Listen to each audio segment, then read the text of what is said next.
Hey guys and gals, it is Friday night at 10 o'clock. Welcome to the APAT show, where we're going to complete on week one of Poker Squads, Leigh, and we're going to open up the Online German Championship. But we're focusing on Poker Squads tonight, right? Yeah, I mean there is a lot going on. I mean we've got a super busy lobby, so a lot to try and keep across. We're gonna focus in on Poker Squads and get a result for the end of the week for those that are vying for both the squads leaderboard and the individual leaderboard. But we have got some crazy numbers in the German Online Championship tonight. The two bounty events started at 7:30 and just after 8 o'clock. 264 runners in the No Limit Hold'em one, Des, and 126 in the PLO bounty.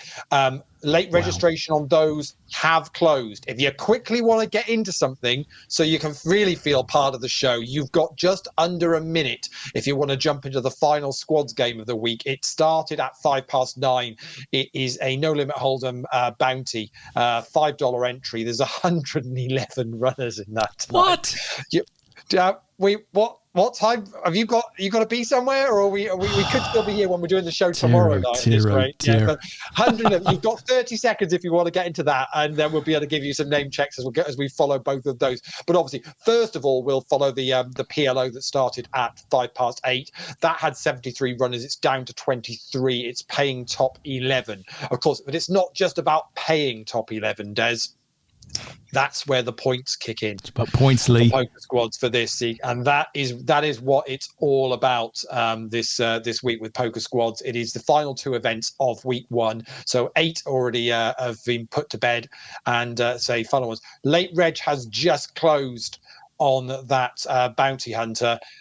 We snuck another 3 in at the end by the looks of it. There's 114 runners we've got there, so hopefully we won't be too late tonight with that one. But that's where we're at. That's what we've got going on. Shall I give you an update on where we are with Poker Squad so far? Oh, let's do it, Leigh. Because you've got some exciting news with regards to updates on Poker Squads for the night and what have you. Well, the plan is this. So this is where we this is where we stand, as they say. You know, at the end of play last night. So we were 8 events in.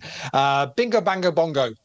Top of the tree. 9 cashes so far this week, Des. Now only the top 6 count. Yeah. So that's the important thing to remember. Only the top 6 count for them. So they're top of the tree at the moment. Celtic Storm, well, we've heard about those boys in the past. Are they back? Events. They are very much back with a bang. Wow. And Game Theory not so optimal in third place. But you've also got Race for Jack, 3 Men Are Not Much of a Lady in there as well. 3-Bet Brigade, Blue Blood, the A-Team, LPPL All-Stars, all very much in the hunt for the top 10. Flying for the obviously top 3 positions for the squads tonight. Individual leaderboard, Dog Walker leads the way with just a couple of cashes. Now Dog Walker isn't in a squad. I don't even know who Dog Walker is, Des.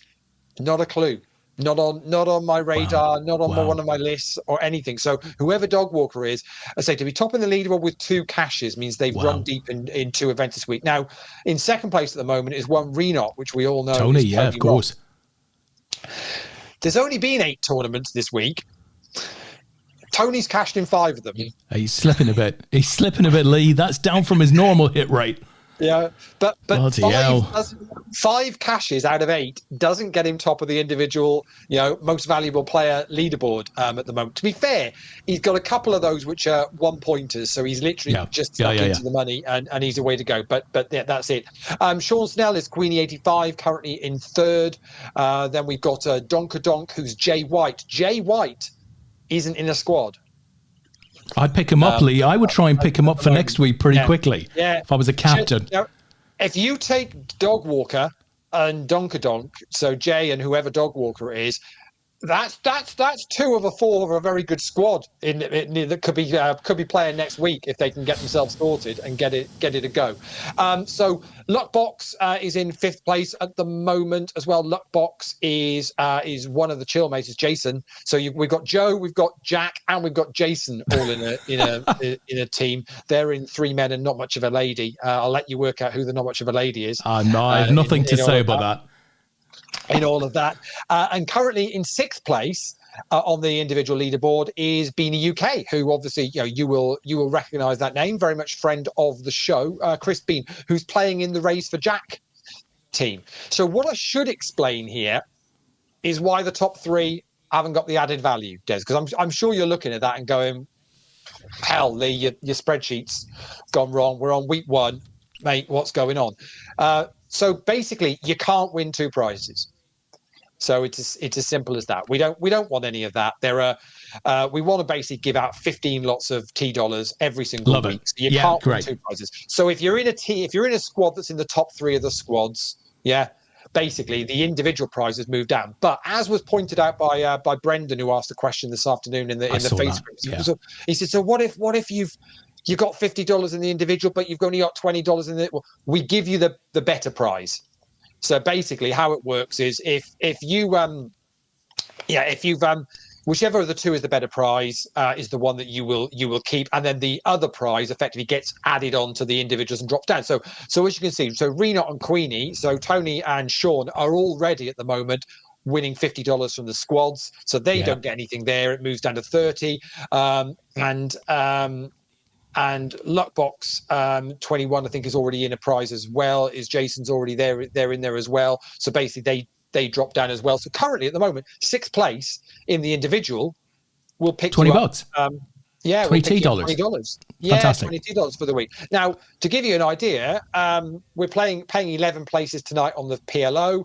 I'm going to guess we'll be playing somewhere around the 15 mark, I would imagine, on the bounty. Well, actually, I can tell you now that because that's closed off, isn't it? So let's have a look and see exactly what we are paying on that. 17 places. Yeah. Well, Chris is there on 19 points. So 17 points to win tonight, right? Yeah. So that's the thing. So it remains pretty openly. Yeah. It remains pretty open, right? Which we love that about a team event, and that was always a big, feature of poker squads in previous seasons. It always seems to remain open till the last night. But also, you look at $20 for 6 there, and you're thinking, well, that's not a huge amount in the grand scheme of things. Of course, that's added, right? It's on top of whatever the players have won during the week. Plus, $20, near as damn it, is 4 entries for next week's events. So it becomes self-sufficient, really. I like it very much. And we've had some good numbers this week, Lee.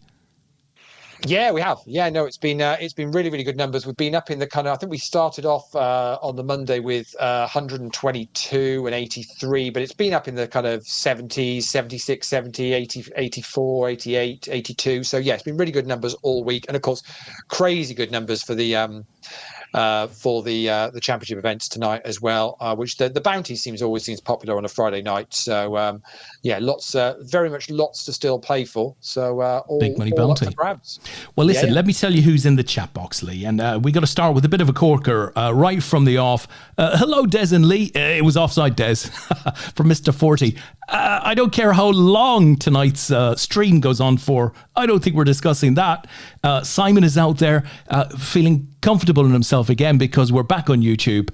Evening all, watching on the YouTube. Good evening to you, Simon, and to Steve. Kerry says, hello all. Who else have we got here? Kerry, just confirming, Lee, only 75 left in the No Limit Hold'em bounty at the moment. Kerry also telling Steve, it wasn't. It wasn't offside. No, it wasn't. Shall we? No, let's not go there. Mr. Ross is out there. He says, good evening. What goes unsaid is you can send my goodies to the following address, right? But doing well, as always, is Tony. Mr. 40 says 17 on bounty. So there you go, 17 places to pay. I'm not sure if he's been serious here or not, Lee. I hope he's not been serious. Maybe the leaderboard doesn't go up this high. Am I missing on the leaderboard? Asks Simon Lawler. Lee, do you have anything to say on that? No, I don't think he is missing. Although I did just notice that something wasn't quite 100% right on it, so I have just corrected that now. So let me bring it back up on the screen. There you go. So you can see. So I think it was looking at one because I've literally been busy mad programming this. Because the other thing that, as Des pointed out, the idea is tonight is what we're going to do is we're going to pop the results in as we go, and we're going to be able to update these leaderboards. So it is all a little bit fresh and live as we go. So the plan is we're going to update the leaderboards. So you can see Simon is on the. So I may well have been talking about one which was slightly out on the individual one anyway. To be honestly, given the week that's in it, I think it's fine that it's wrong. I think we should do it wrong, entirely wrong if we can. I think the players should all come back, several hundred of them that played this week, and say, we want a replay. We'll get an extra bunch of games next week. What do you say? It seems a reasonable way to do it, to be honest. It's all about where I draw the lines. I mean, or if I bother to even draw the lines. I mean, that's what it's all about, really. Plenty of lines there. There's already too many lines on the screen, Lee. Tris is out there and says hello. He's wearing his sunglasses, very sunny, and Tris is down in... Well, he's in some part of Essex, isn't he, Tris? Help us, Tris. I think you are. I think you're down in the Grand County of Essex. And Kerry says he won the PLO bounty yesterday. So that had to be Simon the Oracle. He sure did. Yeah, nice result for Simon yesterday. Picked up. Let's see how much he did. He did pick up in what he did in the way of winnings.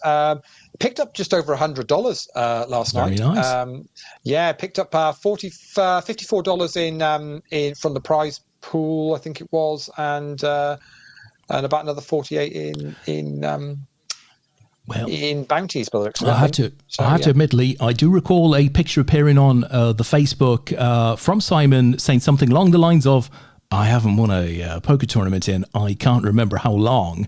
So I think we have to give him that. But Simon, don't forget, you have to send some, preferential readies to the organisers. That's the way we do things around here. It's not enough to cash. You got to share some of that love around. Yeah, absolutely. Now Simon's been pretty good this week, just keeping me on my toes with the leaderboards. Oh, it's always in the first week, Des. You always get the little funny ones where someone's added do you need an apprentice? Someone's added a space where they don't need to put a space, or their username has got zeros instead of the letter O.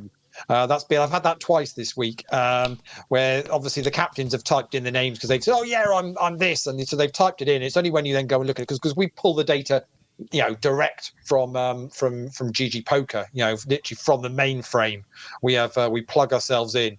And that's how we go about. There's been an update this week as well, Des, with GG Poker. For those of you that may have been playing tonight, maybe or haven't played all week. I think there's been a couple of them actually. There was a major one today. They had maintenance this morning, so that's why I couldn't get the updates on the socials until around lunchtime today because they were banging on the door. And they overran, so it was 12:30 before they eventually got the update completed before I could get in there and get the necessary done. But guess what's back? The full list of player names in the lobby has returned, and I can only assume that is player power.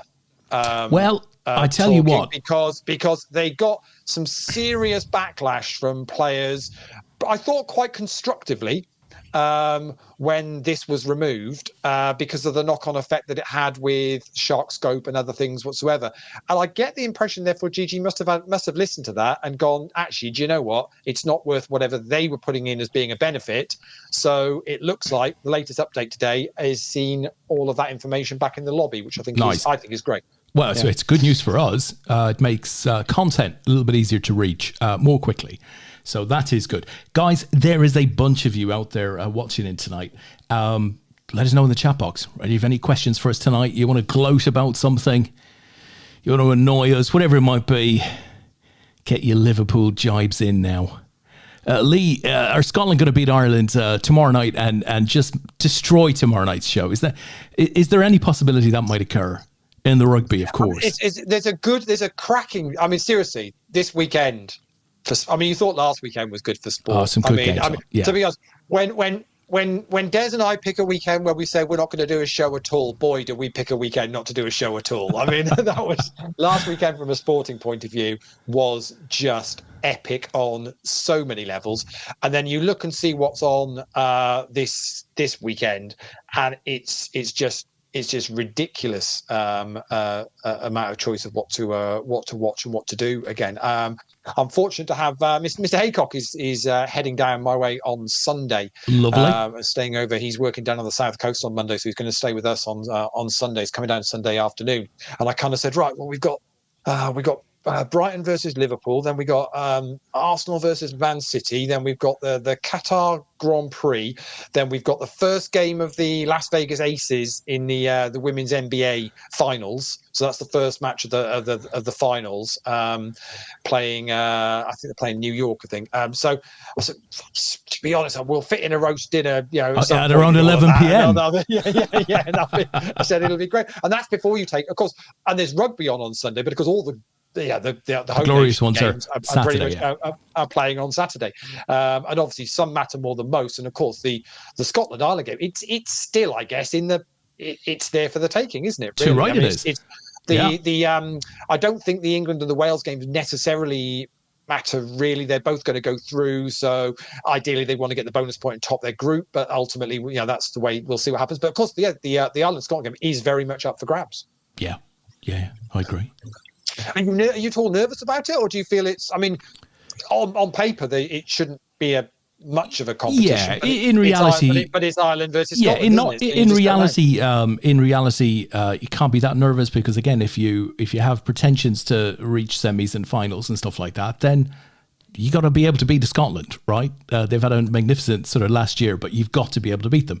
And if you can't beat them, you don't deserve to be in the semis in any event. So, no, not nervous, but we know Scotland on their day are capable of playing very, very well. But I still fancy Ireland. Yeah, no issues there. But, I'd be disappointed, but not shocked if it wins Scotland's way tomorrow evening. But I don't think it will. But, certainly not out of the realms of possibility, that one. I'll be gutted. I won't say two words on the stream, though, Lee. I'll be a sulky child.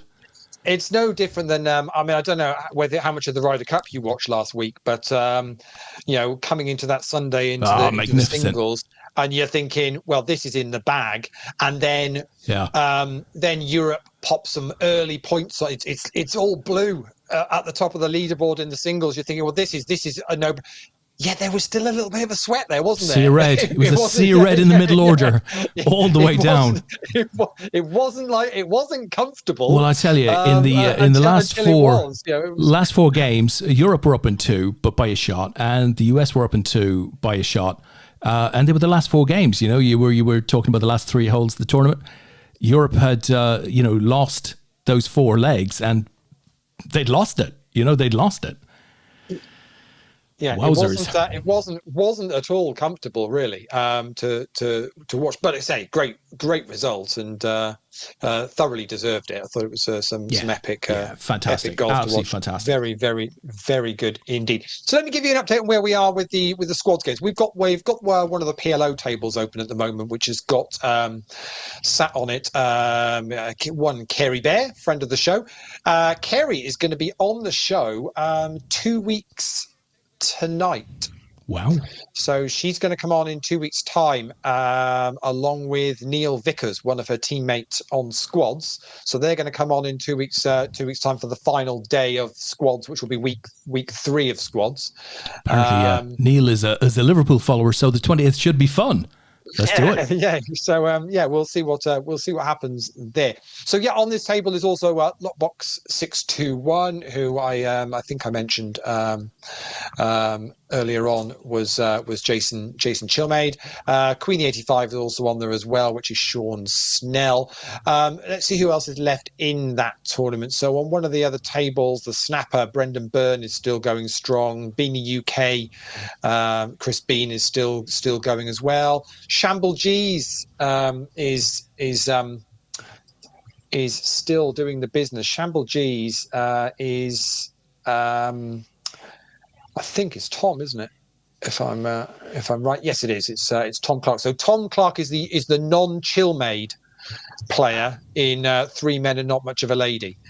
So you've got Joe, Jason, Jack, and Tom Clark making up that team. So he's still going in the PLO. Of course, they're all looking for for points as to try and make a difference. What I should explain is that bring up the leaderboard is that you've got for those guys, they're already on. They're getting close to the kind of the six caches, so they really need to better their results. So Bingo Bango Bongo at the top, which is Tony, Yanni, Sean. They've already they've got 9 caches. They've already we've already taken away their 3 worst scores from the week, so they've got to better that. I think we've already taken away a 1 point, a 1 point, and a 4 points from them. So a min cache for any of them tonight is not going to make any difference. So they're going to need to go at least sort of 4 or 5 exits up the cache for to make any difference to their leaderboard score for tonight. So very much all to play for. I like it.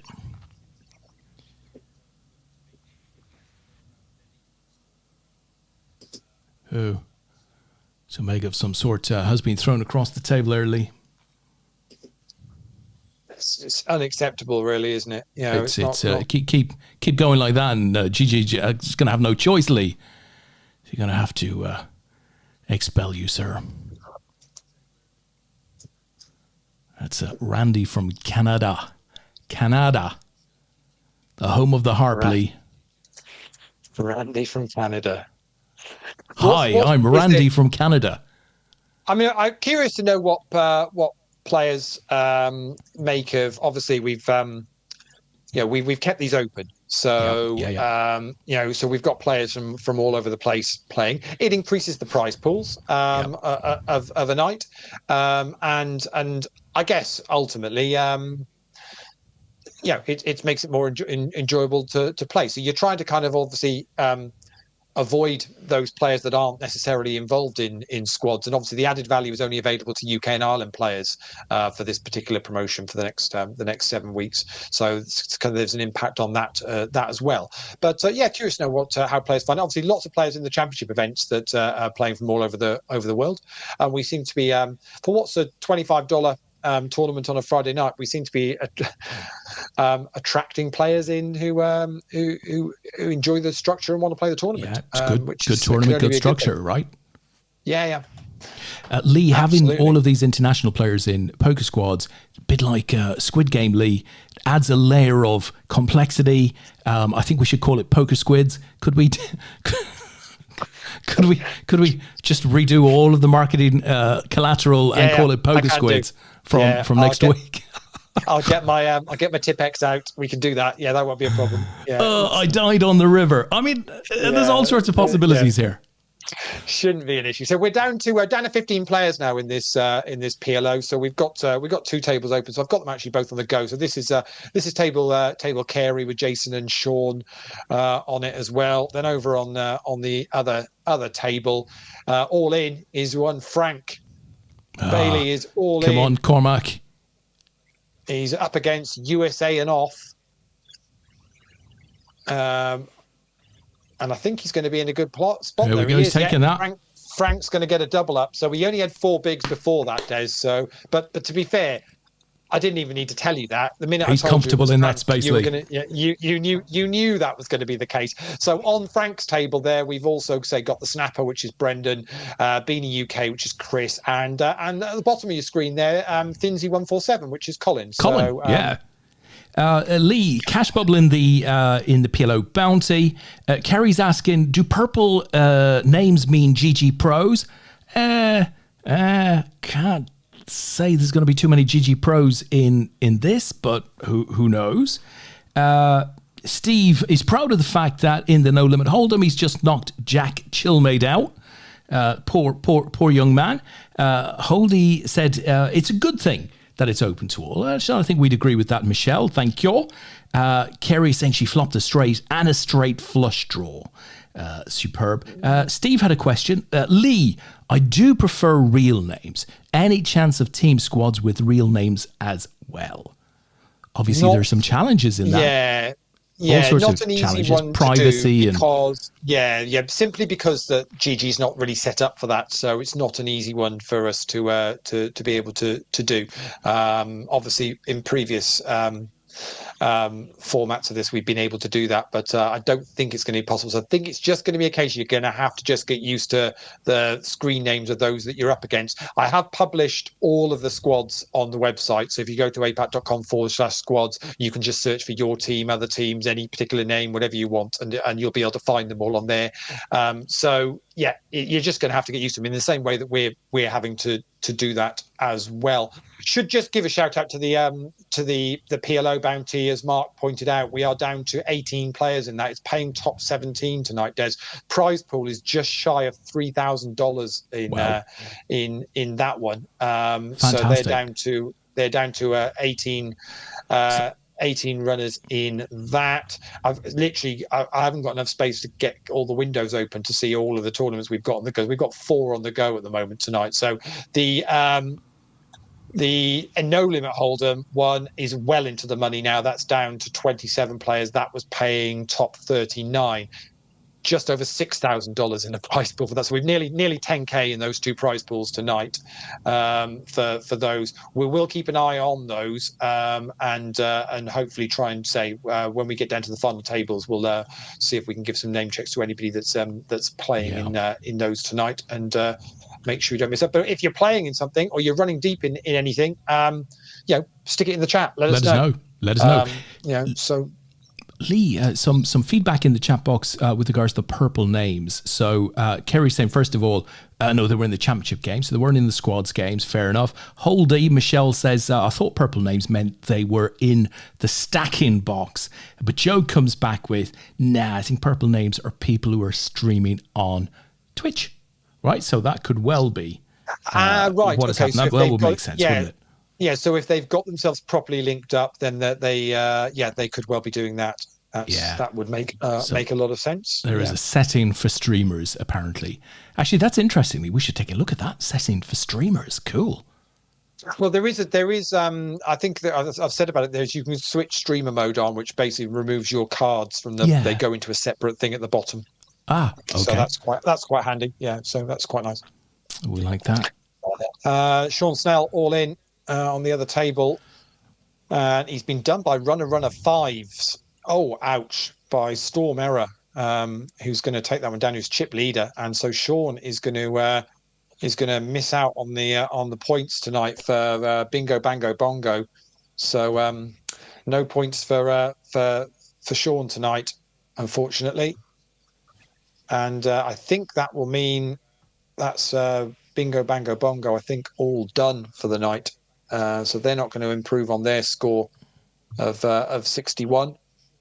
And Frank is still in for Celtic Storm, so they're in with a shout of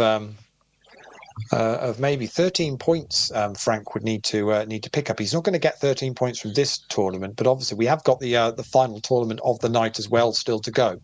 So if he could stick some more points on the board here, as they've also got Brendan here as well. So Brendan and Frank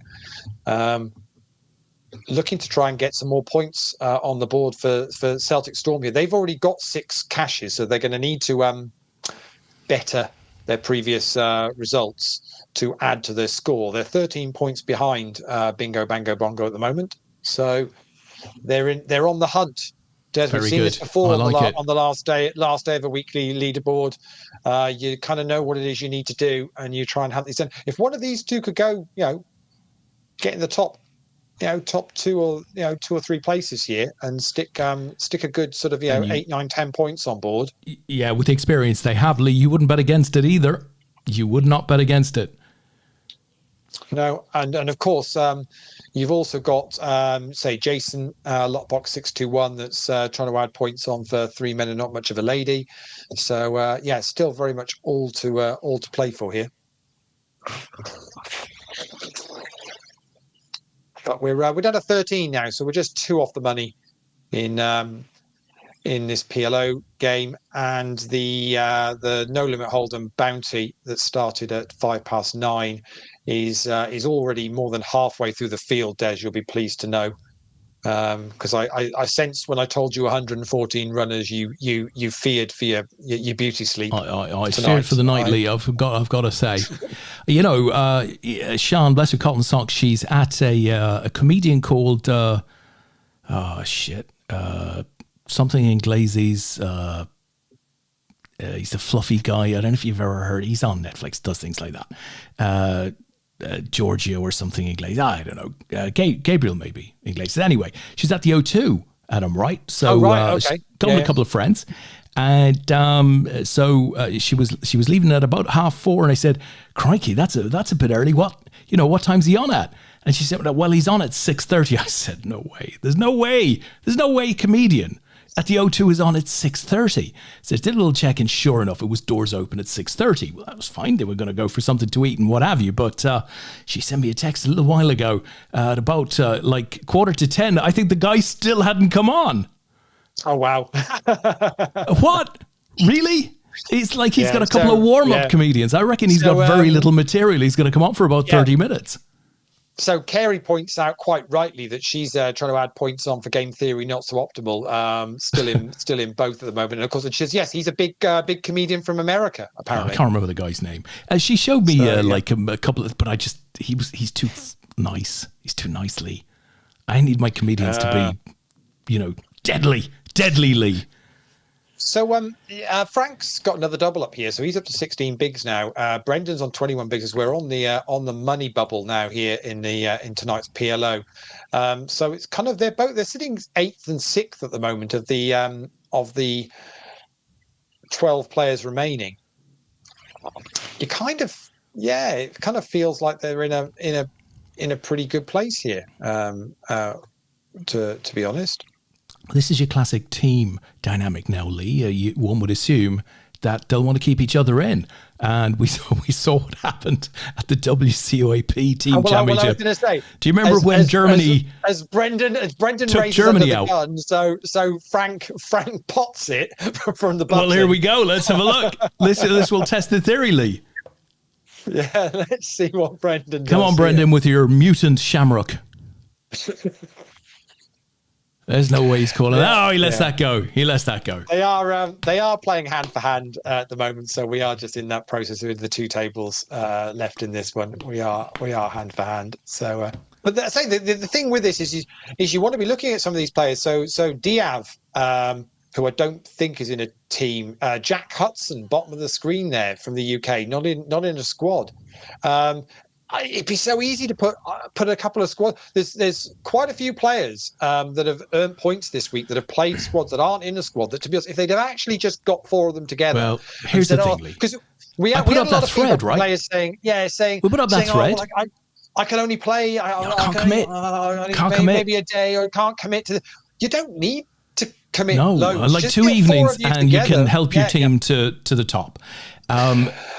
Bingo, Bango, Bongo were top for the first 3 days with only 2 of the players scoring points.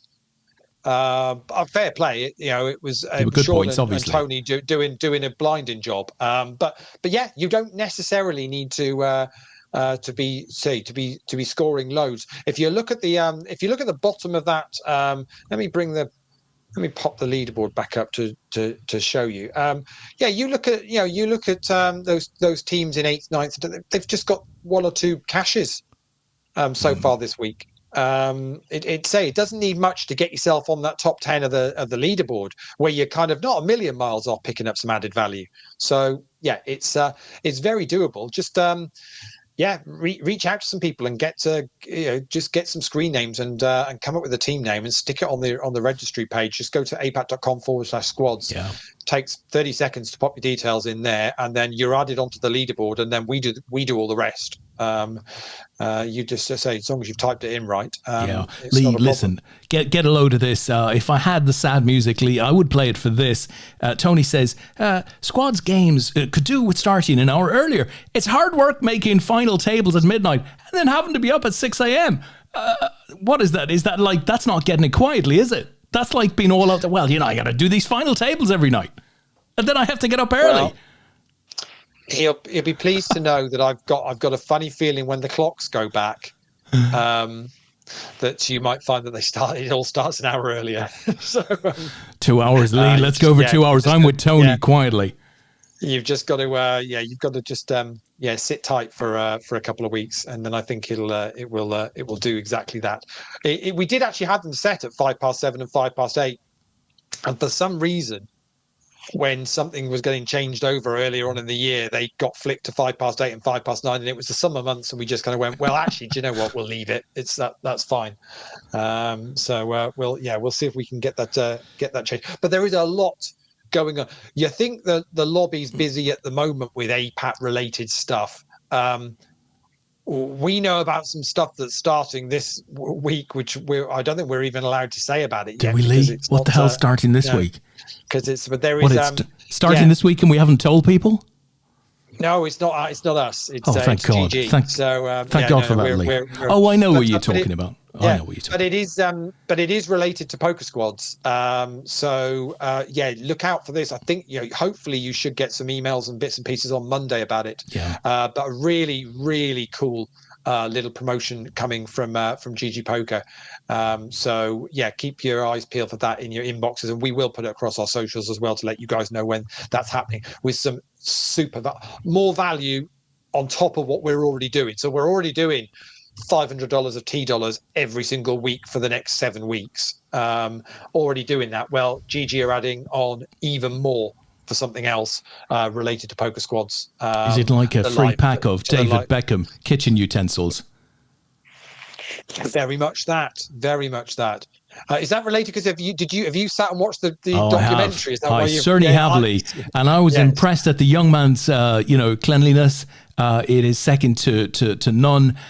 He was literally cleaning up after the TV man as he was walking through his house. He was literally sort of cleaning his footprints off of the shiny floor. It was incredible to watch. It was. I thought it was a pretty good documentary. I enjoyed actually. it very much so. Yeah, very much. I mean, granted, I thought there was a couple of bits of it which I thought the way it was portrayed across was obviously in his favour, perhaps. But actually, I thought in general it came across quite well. Actually, I didn't even realise some of the stuff that came out from it. That what the sort of stuff he went through after 1998, and the kind of the kidnapping threats and all this kind of thing, and all this. It's like, bloody hell! I didn't realise that was that had been a major thing. But maybe because I do you not get those, Lee? From the media.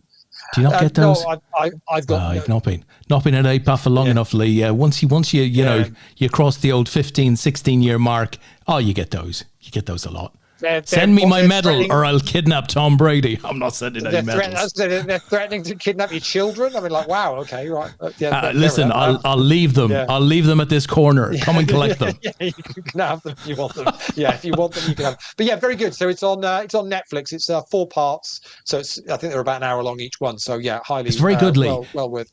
I mean, very good. Really enjoyed it because it's easy to lose sight of what he did achieve in the game. Several years on, you forget a bit. But actually, I thought there's some very, very funny bits with Gary Neville where obviously Neville is like best mates, and Gary Neville says, well, obviously David wasn't, I just knew he wasn't really bothered about that whatsoever, and then it cut to Beckham who'd go, it really, really bothered me. It was like, what did you think of the wedding, Gary? Fuck me. It was like, it was so direct. It's like nobody else is going to see any of this stuff that I say, but actually that wasn't the case at all. Everybody's seeing it. It was very good. I thought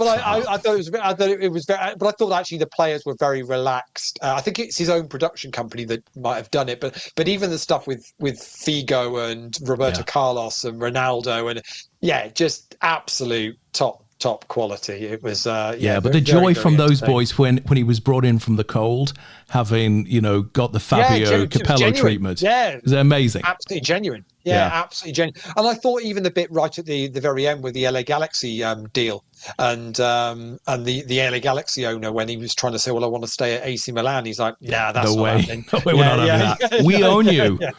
Yeah. Literally, that was his words, wasn't it? We own you. Yeah, that's not happening. So. Very good, very well worth watching if you can. Well, we're still on the money bubble here in the PLO. We're down to 44 in the No Limit Hold'em. We'll start seeing some points impacting on this leaderboard very, very soon.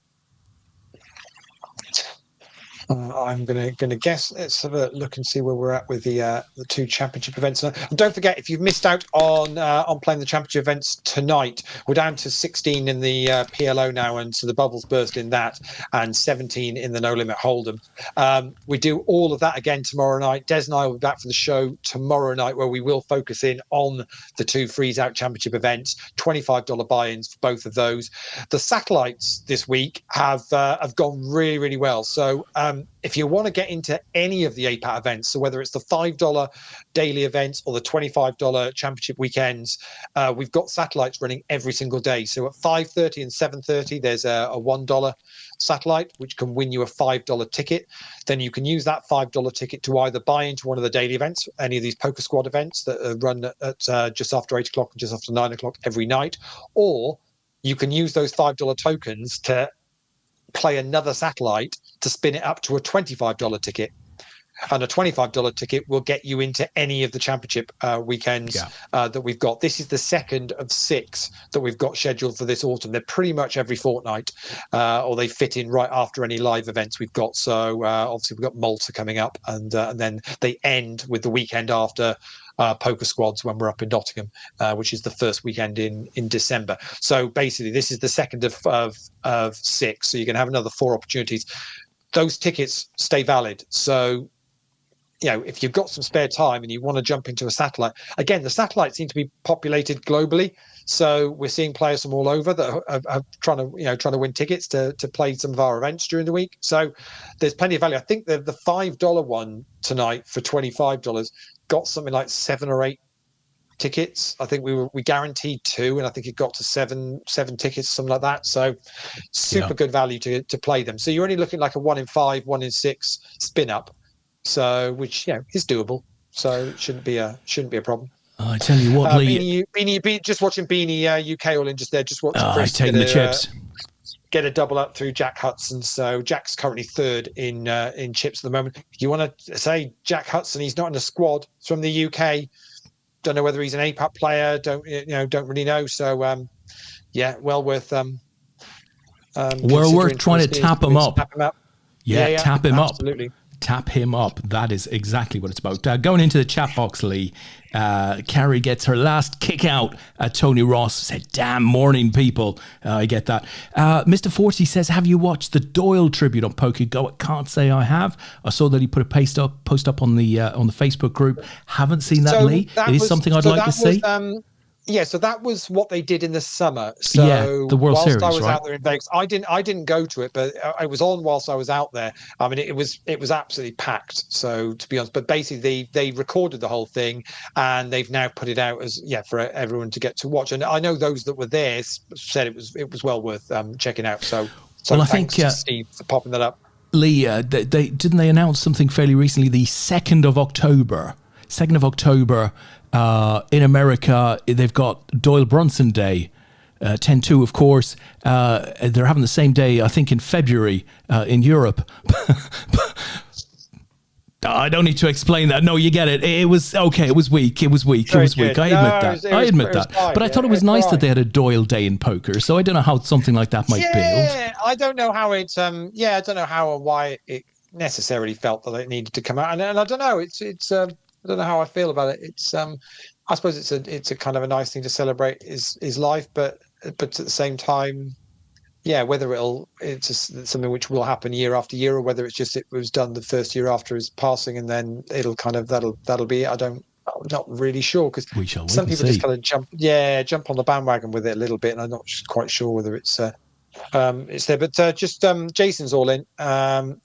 With his 0.8 bigs in the big blind, he's been clinging on to try and see if he can add to the score, because 3 men and not much of a lady. I've got 5 cashes so far this week, so they can basically just any points is going to give them an increase. They need to score about another 10 points to get into the top 3 at the moment, but he's going to be all in against Kerry and Storm Error, who's looks like they're going to check this down, Des, doesn't it? It's got that feeling that Jason's going to get this checked down. Storm errors from Slovenia, Des. I know you know your flags, so you'll have already Oh picked up yeah, on that one. Obviously, I love a good European flag, as you know, Lee. Yeah, absolutely.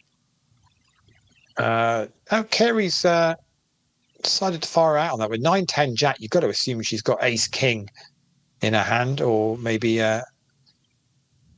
King Queen. Sorry, not Ace King. She has got Ace King, but she's got 7-8. She's got the low end of the straight, and that's going to be enough to do it. I was right that she had Ace King, but it was actually irrelevant to the hand. How good am I? I analysed the hand completely I wrong. thought you did very well there, Lee. Because to be honest, normally in PLO we can't even call the hands.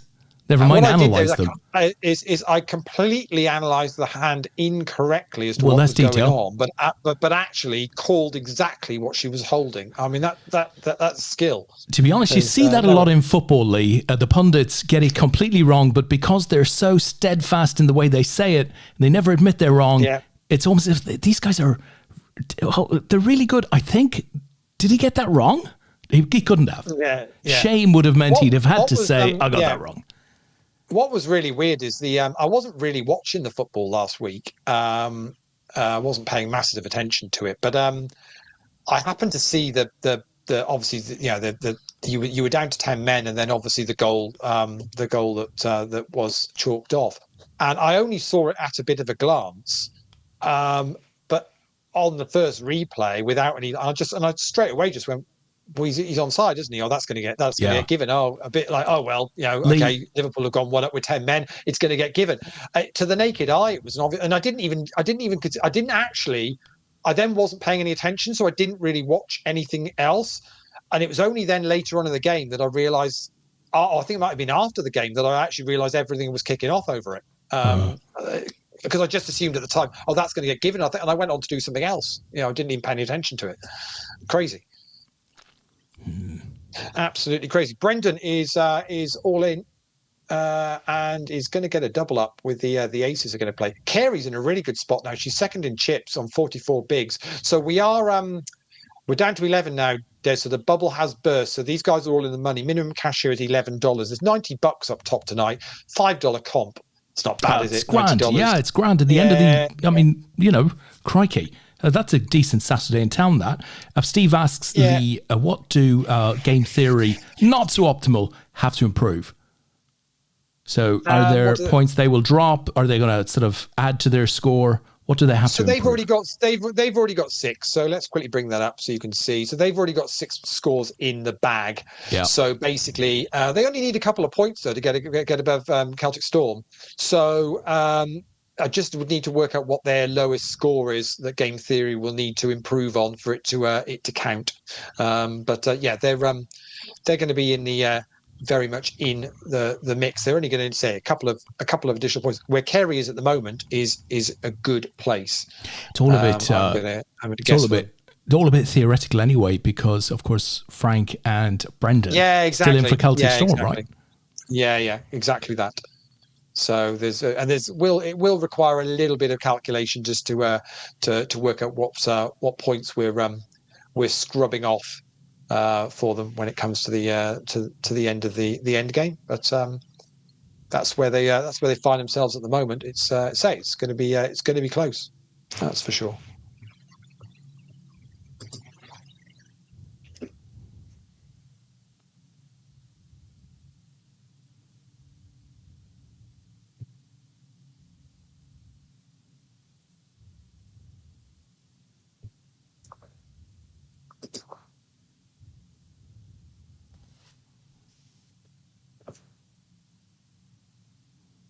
Damien's out there. Good evening, guys. Good evening to you, Damien. And Mark had said, of course, he's in the cash for the PLO.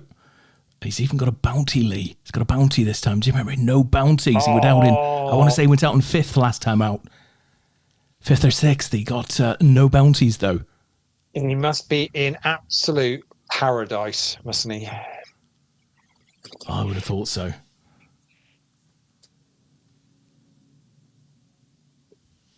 Yeah, it's got to be in a good place there.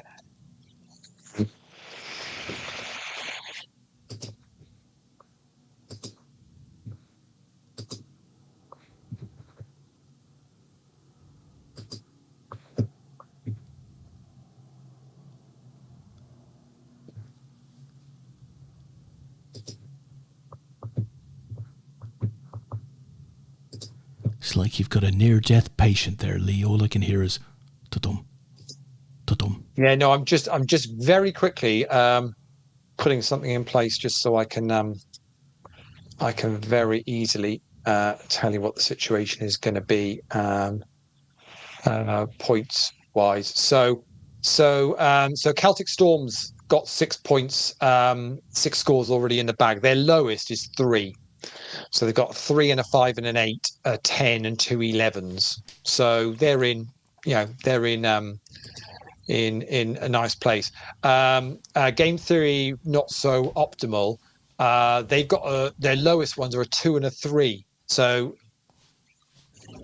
Carey's going to improve on that. I think it's safe to say. So basically, they're going to get a 2 scrubbed probably from their scores, which is So Carey could add some serious points on here for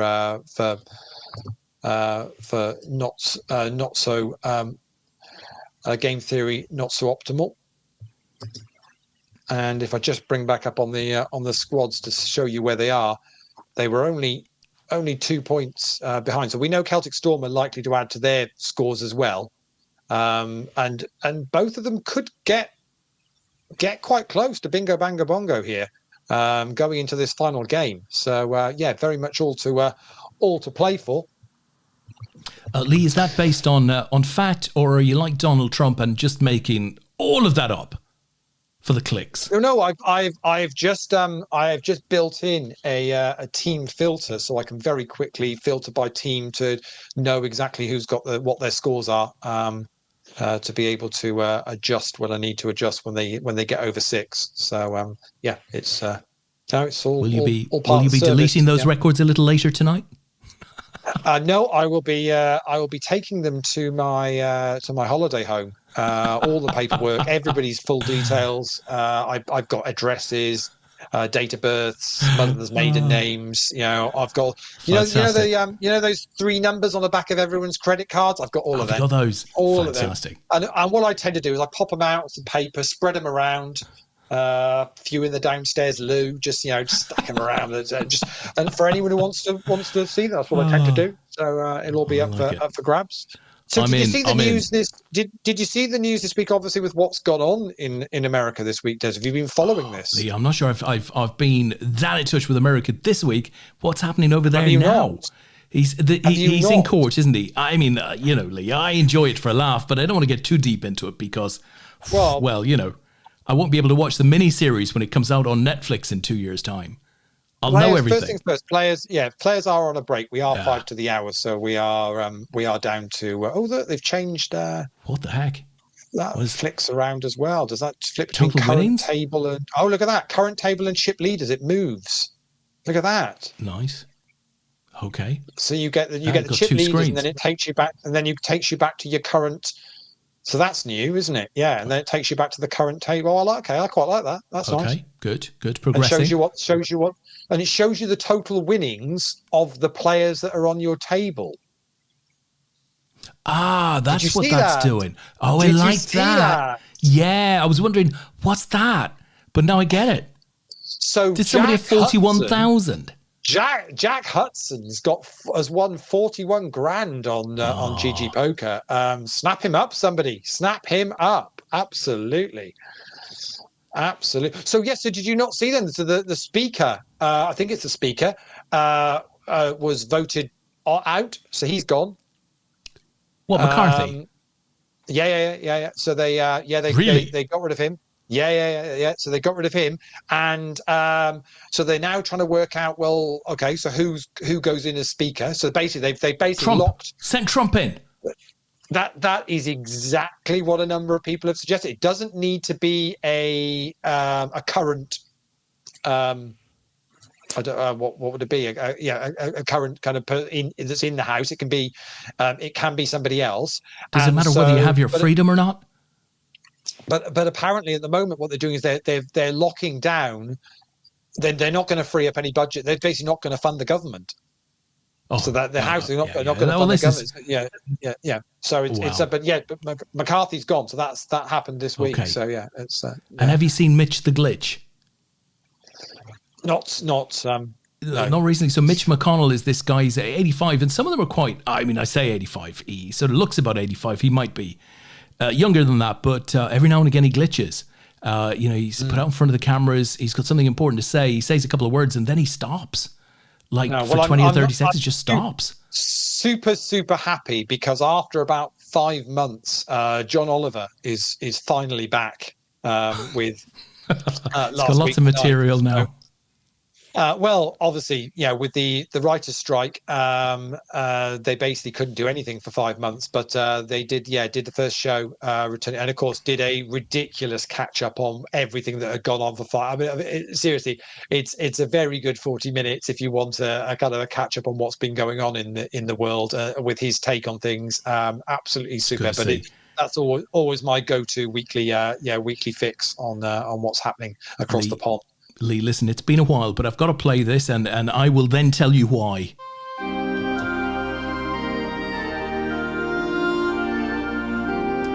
Leigh, it's our own Simon Lawler, the Oracle, with a big point relating to Jack Hudson, and he's simply saying, but how much has he lost, though? Yeah. How much has he lost? Exactly. I mean, there's that King Cormac bloke on there. According to that, he's won $73, I think it says. 73, as much as that? That can't be right, Leigh. That can't be right. But, I mean, 78. Sorry, I take it back. 78. The thing is, GG. A lot of these players are new to GG League. Well, I was going to say it just goes to show that a lot of players have come in because of APAT, and are playing because we're here now. So they're doing that. I'll flick over to the other table and you can see. Let's see. It'll bring up the winnings of the other table as well. Blimey, look at Carey. So, wow. Yeah. $300. Yeah. That's good going over the last couple of weeks or whatever. Yeah, nice. Yeah. So it's nice. So I quite like that. That's an interesting little addition to the data. But so they have done a massive update today. So there might be more changes and more goodies in the background that we've not yet come across.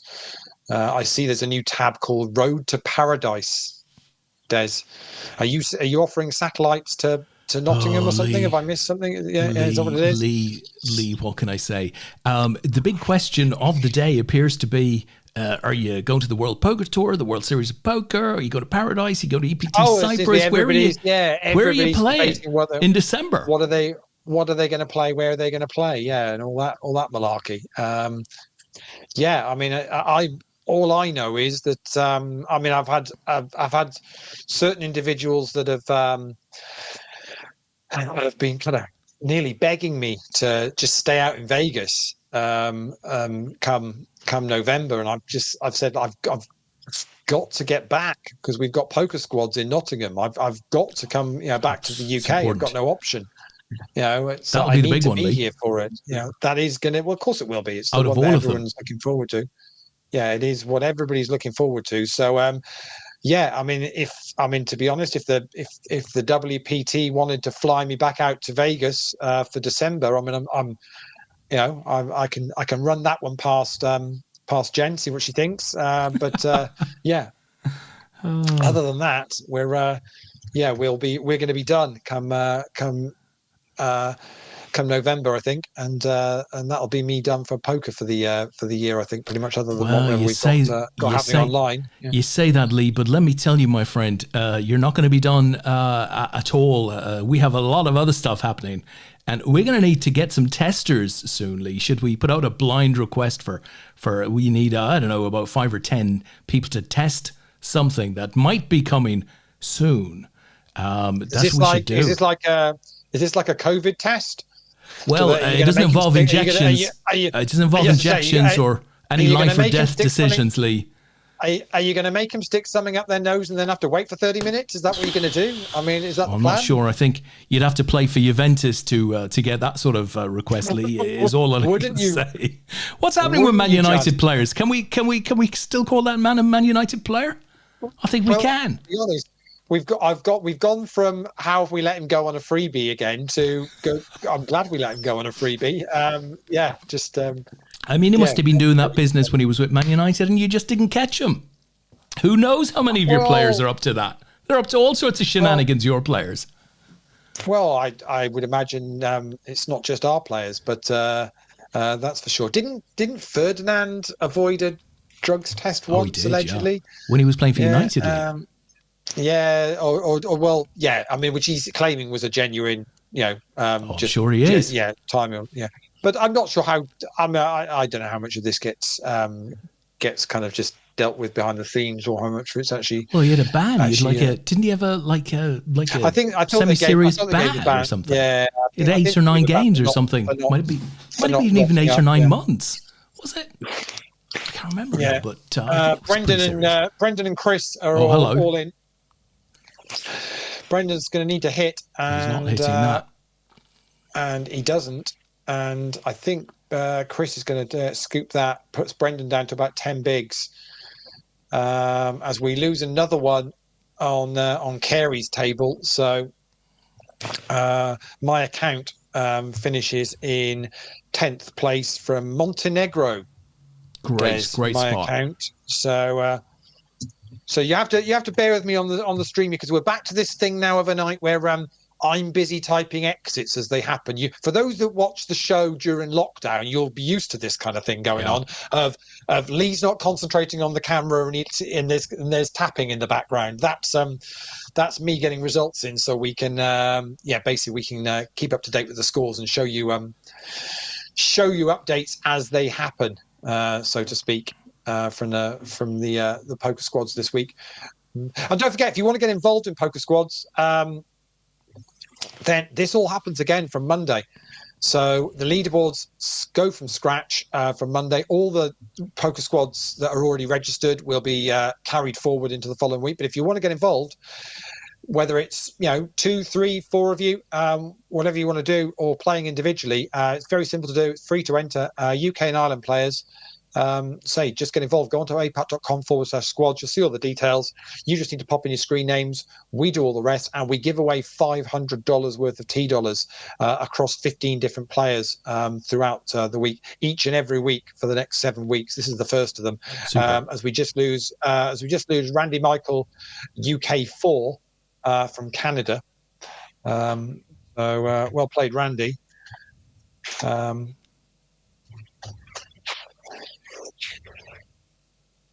It's not like you to be partaking in that sort of muck, Lee. That's normally my position in the show. I recognised your intonation there. That's I've used that intonation. And very quickly, we're down to a final table. So wow. I will very quickly bring up the. Blimey! Look at that. We're seeing the algorithms of life there. Yeah, we're. If you look up for the ages. Once we get a very quick final table up and running, as they're down to 8. So. Kerry's out of the Hold'em, Lee, and she also goes on to say they've always showed how much people have won. Absolutely, I think they have, but I don't think they've showed it there. At least I've never seen it in that particular view before. So correct me on that if I'm wrong. So there we go. PLO final table. That is who we've got. So good luck to those 8. Chip leader is John Reel from Vietnam. Carey's second in chips. Storm Error from Slovenia is 3rd. Frank King Cormac is 4th. Chris Beanie UK is in 5th. Jack Hudson from the UK in 6th. Brendan Byrne, the snapper, is 7th. And Itoto from Belgium is 8th. So good luck to the 8. Plenty of squads players in there. They're going to pick up points, Des. Points galore. Lee, who's your money on? Who is your pick for the numero uno in this tourney? What, to win this one? Yeah. I've got a sneaky feeling Chris Bean might do this. Beanie UK. Good pick. Got a sneaky feeling, yeah. I am going for the Carey Bear myself, Lee. I think she's going to get it done. That's Frank and Brendan very happy that we've not bocked either. Don't want to balk either of the Irish lads if we can avoid it. I know. I noticed you. Yeah, you very cleverly avoided them. Yeah, nicely done. But a genuine call for Kerry because she's been in a bit of form. She can do this. Yeah, no reason not to. That's for sure. We're one away from the final table of the PLO Bounty. They're down to 8 in the moment. There, Brint's Fish from the UK is still in, as is Sir Cross. They're the only 2 from the UK still in that. Igor Ace is still going on in that, who we do know from Germany, who is a friend of the show on the Facebook group. So Igor, still going in that, so good luck. And they're down to 11 in the No Limit Hold'em as well. So, right, Lee, I've got a tester for you, my friend. I've got a tester for you. Yeah. A lot of people won't know this, but we screen a lot of join requests out of the APAT Facebook group. You know, we just think they're spammers or whatever it is. We screen all of that stuff out. So I've just got a request. Brandy Pal has put a comment in there. I've got to preview that. Is it good or is it badly? What do you think, Brandy Pal? Brandy Pal. Yeah, it sounds just joined. Yeah, innocent enough. I know you're quite right.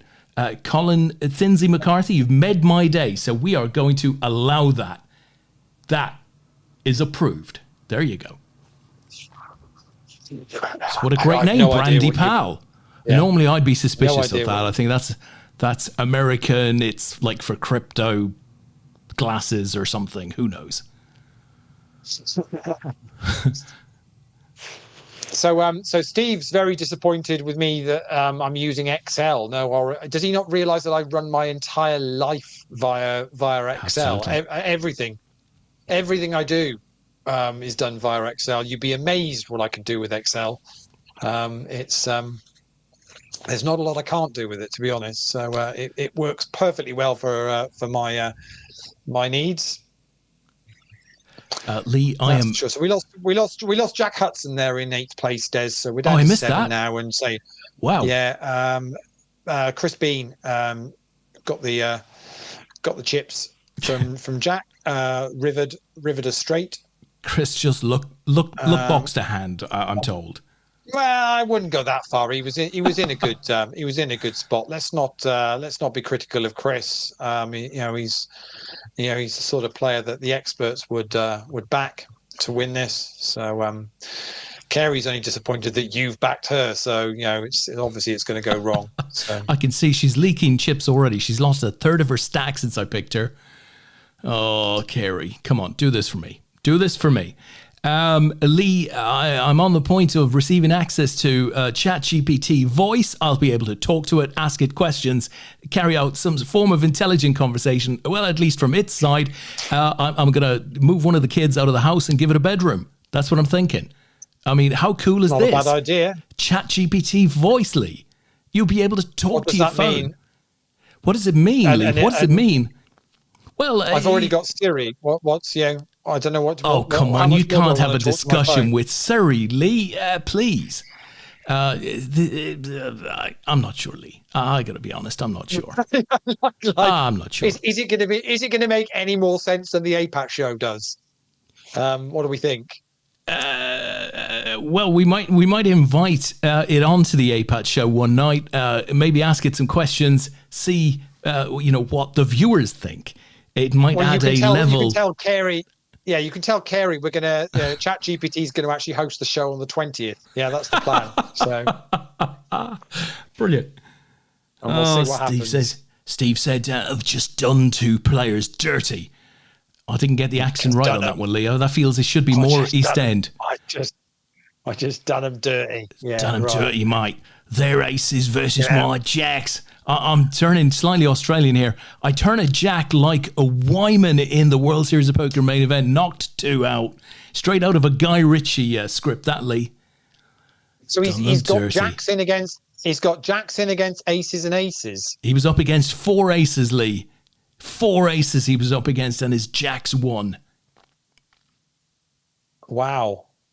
I mean, that's to be honest, that's not statistically. I think, it's not. He's 7-1 to hit his third jack, right? I'd rather be. But I'd rather be. If I'm. He's not that big of a dog because none of them are drawn in ace, are they? No. You'd be rather up against 2 lots of aces than 1 lot of aces. It's a slight Absolument situation. Yeah, not a huge amount, but just a little bit. So yeah. But it's nice to get there, isn't it? It's a good story. Yeah, it's a good story. The election was rigged. I mean, that's a good story too. Get you in trouble, that one though, Lee. Get you in trouble. It could well have happened. You never know. The no limit hold'em is down to 9 now in the championship event, and doesn't look like we'll be sending a medal to the UK tonight in that one, Des. No, doesn't look like it. Right, so we want to try and avoid Brazil because postage to Brazil is expensive. Don't mind Germany or Austria. There's 3 Germans still in, considering it's the German Championship, so that's quite good of the last 9. So good luck to those guys. A couple from Russia, a couple from Austria, 1 from Canada. Don't really want Canada, do we? Because that's going to cost as well, but not as much as Brazil. Brazil will be more expensive, won't it? So maybe we'll get Tom the Canadian player, Lee. Is that Loose Jim or something along those lines? It's Gaius, which is that's you've completely killed my joke there. I know, completely. But the Canadian player has actually got a huge number of bounties. Already picked up $180 worth of bounties tonight in this event. So very nice. And up top tonight, first and second are going to pick up just over $400. I think was this the event last 2 weeks ago where the winner tripled their but they got like 50. It was like $400 up top, and they ended up with like $500, $1,500, something like that. I think it was. So yeah, I think that was pretty much the situation. So and there's Bingo Bango Bongo's team captain in the chat, who I've not yet given a mention for tonight, because to be honest, no disrespect to Chaz in the slightest, but when he says he's watching on the sidelines, it's pretty much he's been doing that all week. Well, I'll tell you what, Lee, it's the freedom call from the sidelines. Freedom! Come on, Bingo. It doesn't quite go with Bingo Bango Bongo, though, does it? But the reality of it here is, I don't even know whether Charlie's actually been playing much this week. He might well have not been able to play much this week, but he's in a squad that are top of the leaderboard. He's going to pick up the added value, Lee. Yeah. He's going to pick up the added value. So, and I'm pretty sure there'll be other weeks where he might play more or might score more points. It's very much a team game. So I come back to the point of people that, say, haven't really got time to commit to it, this, that, and the other. You don't need to commit to a huge amount. You just need to actually get, there you go, 9 out of 10. So he's not played at all this week. So you just need to commit to getting together in a squad and being a bit supportive of each other. That's pretty much all you need to commit to. And you play when you can. Not a problem whatsoever. Of course, Charlie could just be seeing this as he's recruited Tony and Yanni and Sean. He's done his work. Retire off the back his of the work is done, Lee. He's going to retire off the back of the next 7 weeks, isn't he? That's what his plan is. Kerry's all in against Brendan here. Brendan is drawing dead. It's as simple as that with the 10 on the flop. And Brendan is going to exit in 7th place. And Kerry is going to... good hand, Kerry. He's going to go up to second in chips. So I don't think that's going to be enough points for Brendan to add to the Celtic Storm's score there, because he's only going to pick up it's paying 11, so actually he might well have slightly improved their position. Meanwhile, Kerry's saying with 5 points. Has he? He's got it. Yeah, so 5 points. So he's gonna get a slight improvement on their position. So.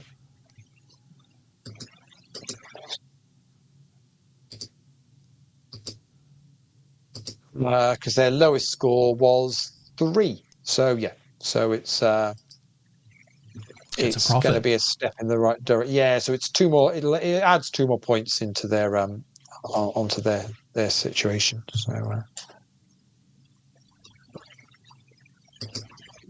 So in a continuation of the gangster talk, Lee, Kerry says, I just did a dirty against Brendan Byrne. We're down to that level of talk now. What has Steve Forty done? Certainly wasn't us, Lee. Apparently I am Kerry's lucky charm for having picked her. That's not the way things work around here, Kerry. You will see that soon. I hope not. Brendan says, still in the Hold'em, Lee. So Brendan is still doing the business elsewhere. We should not be surprised. So let me show you then. So Brendan's score is added in. So what that's done is it's given Celtic Storm now. So they're up to 7 caches now, and basically it's added another 2 points on for Celtic Storm. So they were on 48, they're now on 50. So we've removed their 3-point score because Brendan's put 5 on the board now. So it's just but obviously Frank still going in this. So they're going to add some more points on again. But we know Carey's also going to add points on here for game theory. Not so optimal as well. So this is all going to come down to this very last game, the No Limit Hold'em one, which is now got 23 players left. Des, so it's playing top 17. So we're heading towards the money bubble in that, and more importantly, the points bubble in that one. The double top is still in that, which is one Steve 40. So he's still going in that. The Beast 72 still going. Snapper, Brendan mentioned, he's still in that as well. Joker at 161, which is I think that's Joe Carhill, I want to say.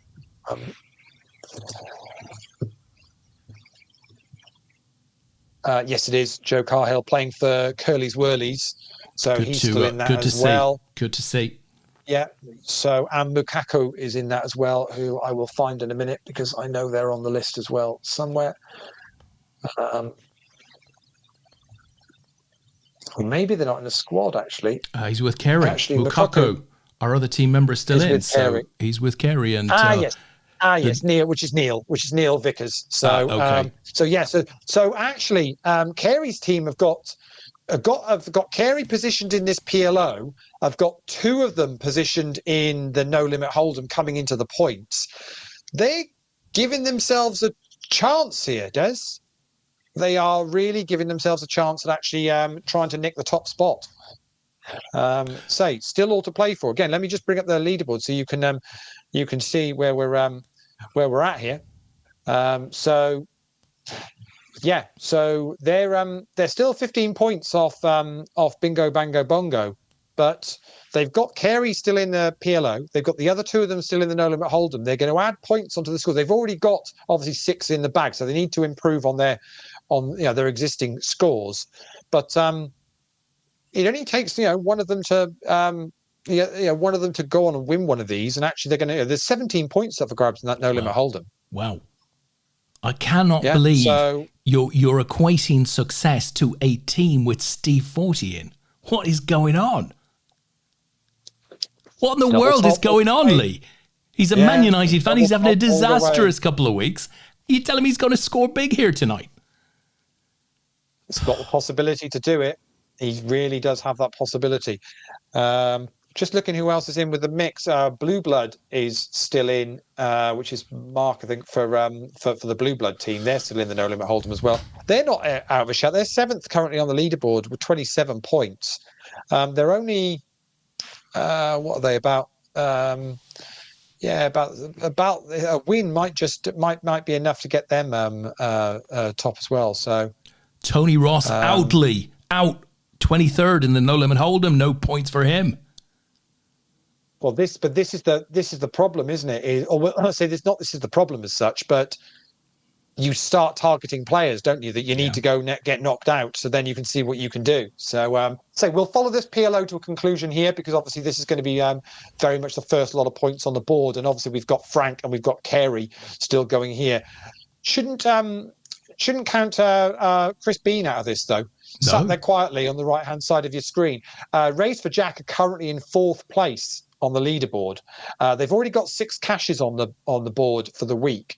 So Chris is going to need to finish quite hard if he wants to make a difference. He's got to jump he's got to jump 10 places, but of course the two teams above him, Celtic Storm and Game Theory, have both got players in the mix here as well. So it's not going to be an easy one for Chris, but they're certainly going to give a good performance for week one for Race for Jack. Say if Chris's cash is in here, means they'll have done 7 cashes for the week amongst the team. So yeah, can't complain with that, because of course cashes also means that they're making that they're adding to the bankroll. As Simon will point out, it depends whether they've played every tournament all week, and it might be they've lost money during the week, but actually they're not going to be a million miles off of any of those.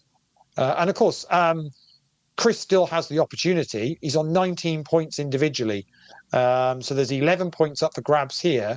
If he won this PLO, it would put him on 30 points, which would put him in the top 3 for the individual. So if he doesn't make it with the team, Chris has still got a shout at picking up some individual added value for the end of the week as well. And even if it's just $20 tournament dollars, Des, that's four tournaments for next week covered. Exactly. Hey, Lee, I said that earlier. You've just stolen my line. What's going on? Yeah. If you win it, if you're in the top squad or you're the top individual, $50 dollars, it's your entire next week. You're covered. Your entire next week paid for. Or it's 2 of the championship events. Yeah. Or if you can't play them all, you just use a tenner and stick 40 in your back pocket. Yeah, exactly. Whatever it is you need to do. Not a bother whatsoever. You try and use the T dollars to spin up in the satellites. Say lots of options on what you can do with it. So Tony G is back with us, Lee. He said, "Evening all, not been able to play, has been on holiday in Turkey." Lee, that's a bit of a weak excuse, that. I mean, being on holiday in Turkey. I mean, come on, what? They have the internet out there. You can just simply ask your family to, work with themselves. Right. Look, it's as simple as this. It's weekly, isn't it? Tony. You don't anybody need a team member. No. Right, guys. Tony G has started. He's got a squad. He's going to be interviewing for who he wants in his team. I mean, that's the way. I mean, this is Tony G we're talking about here. Fantastic. I love it. Tony, there's some play. Tony, you need to find out who Dog Walker is. Tony, right? Let me explain this to you. That's the individual leaderboard as it stands at the moment. Dog Walker, not in a squad. He's walking it, Lee. Track down who this dog. Honestly, track down who this Dog Walker is. Get them, get a them leash involved. on him. Definitely. Donkadonk is not in a squad. I know who Donkadonk is. Donkadonk is Jay White. Jay played in the original squads that we did a couple of years back, and has played in a number of the leaderboards as well. Jay's not in a squad at the moment, Tony. Just you and Jay together is half of a bloody good squad. So honestly, don't try and jump into somebody else's there. Set up your own. That's right. Set up your own squad. Get going. That's become a poker agent and sign these people up. Yeah, there Good is. To have you on, Tony. There are some others. Yeah, there are some others as well. Des put a thread in on the beginning of the week. There were others in there looking for a squad as well. There were some good names in there, Lee. Tris was in there. There was a number of people in there. You go, really? They haven't got a squad? Yeah, Tristan's not in the squad because wasn't sure how much he could play. But if he just can jump in and play a couple of days a week, then okay. Chris Phillis, right? So El Capitano says Dog Walker is foggy. That's Chris Phillis. So wow. Good player, bit of experience there. Awesome stuff. Oh well, that's good. Well, I'm glad he's top of the leaderboard individually. Had some great fun. Chris, can I get away with telling my Chris Filer story? It's been a while, so he might. He was very embarrassed about it, so maybe I should. But anyway, a very similar situation happened this week to my Chris Filer story with Joe. Carhill, which Rich Baker delighted in sending me the audio snippets of a conversation that they were having as Joe was playing short deck earlier on this week without realizing he was playing short deck. I thought he was nailing the deck, did he? Oh no. And was starting to get quite irate as to how straights were beating flushes and all this how's a full about because of course the hand rigged rankings are all and and apparently it had been about 3 hours he'd been playing before he actually realised that he was playing the short deck. What I think on other sites is called what do they call it? Six. It's something six, isn't it? It's got in the title, isn't it? It's on one of the other sites. It's got. When I saw when I saw the picture of what was it? Was it like 4 aces beaten by a royal flush or something ridiculous like that? Yeah, I think it was a royal. I think it was a royal flush. I think it was a royal flush on the board, if I remember rightly. Yeah. Okay, that could well be it. It was set over set with a royal flush on the on the board. Yeah. But insane. Yeah. But hopefully for you guys playing these, we've tried to put on all the different variants that GG have got to offer. So we've got some 6 max, some 8 max. We've got PLO, we've got no limit hold'em, we've got short deck, we've got the different bounty variety. So we've tried to put a little bit of everything in there. And do you know what? If you've not played the short deck version before, for $5, it's a good one to play because we do play short deck at the Worlds now. So. Leigh. So we do have short deck in our live portfolio as Frank is all in and Frank is all out. Oh no, Frankie! Frank is going to depart in 6th position. Dear, oh dear, what's going on there? Leigh, we've got fake news. We've got fake news in the chat box because Carl's back in and he says, well, I don't know if it is Chris. He said Matt. But hold on, Carl said Chris not 30 seconds ago. It might not be Chris now, it might be Matt. And somebody goes on to ask, is there a Matt Foggy? Who? Matt Foggy, apparently. Oh, right, okay. Oh, Leigh. Fair enough. So Frank picks up 6 points, which is enough to give them another point. Are you following this? Yeah. Oh, I don't know if that's enough to keep them second. So their lowest score was originally 3 points. So Brendan scored 5 points. So we dropped their 3 and they get an extra 2. Frank has then scored 6 points. So their lowest score was now 5. So they've added on another point on again. So basically they've now moved 5 points ahead of Game Theory at the moment. They were 2 points ahead of them. They've now with eight cashes so far this week for Celtic Storm. But of course, it is interesting, isn't it? That they're only 1 cash away from Bingo Bango Bongo, but it's a 10-point difference. Yeah. So Bingo Bango Bongo, I've not added anything to their scores for tonight, but they've already put some really good scores on the board. If you think they're averaging 10 points basically across their 6 scores, that's pretty decent going, isn't it? So. But we know Carey is going to add some points to Game Theory very shortly, which is going to change everything again. Carl continues to confuse us. He said, no, I thought it was Karen Mead. But he said his name was Matt Foggy, so I have no idea. Lol.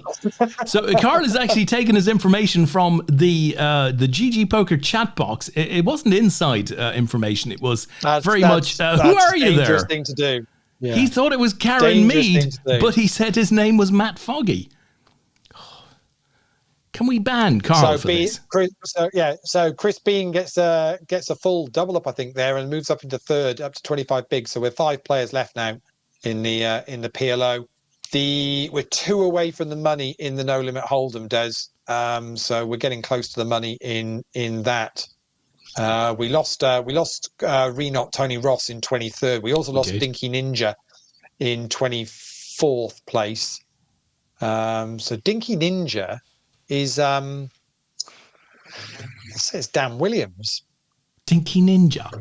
That's not a Dan Williams name, is it? I've got a funny feeling Dinky Ninja is Dan, unless it's.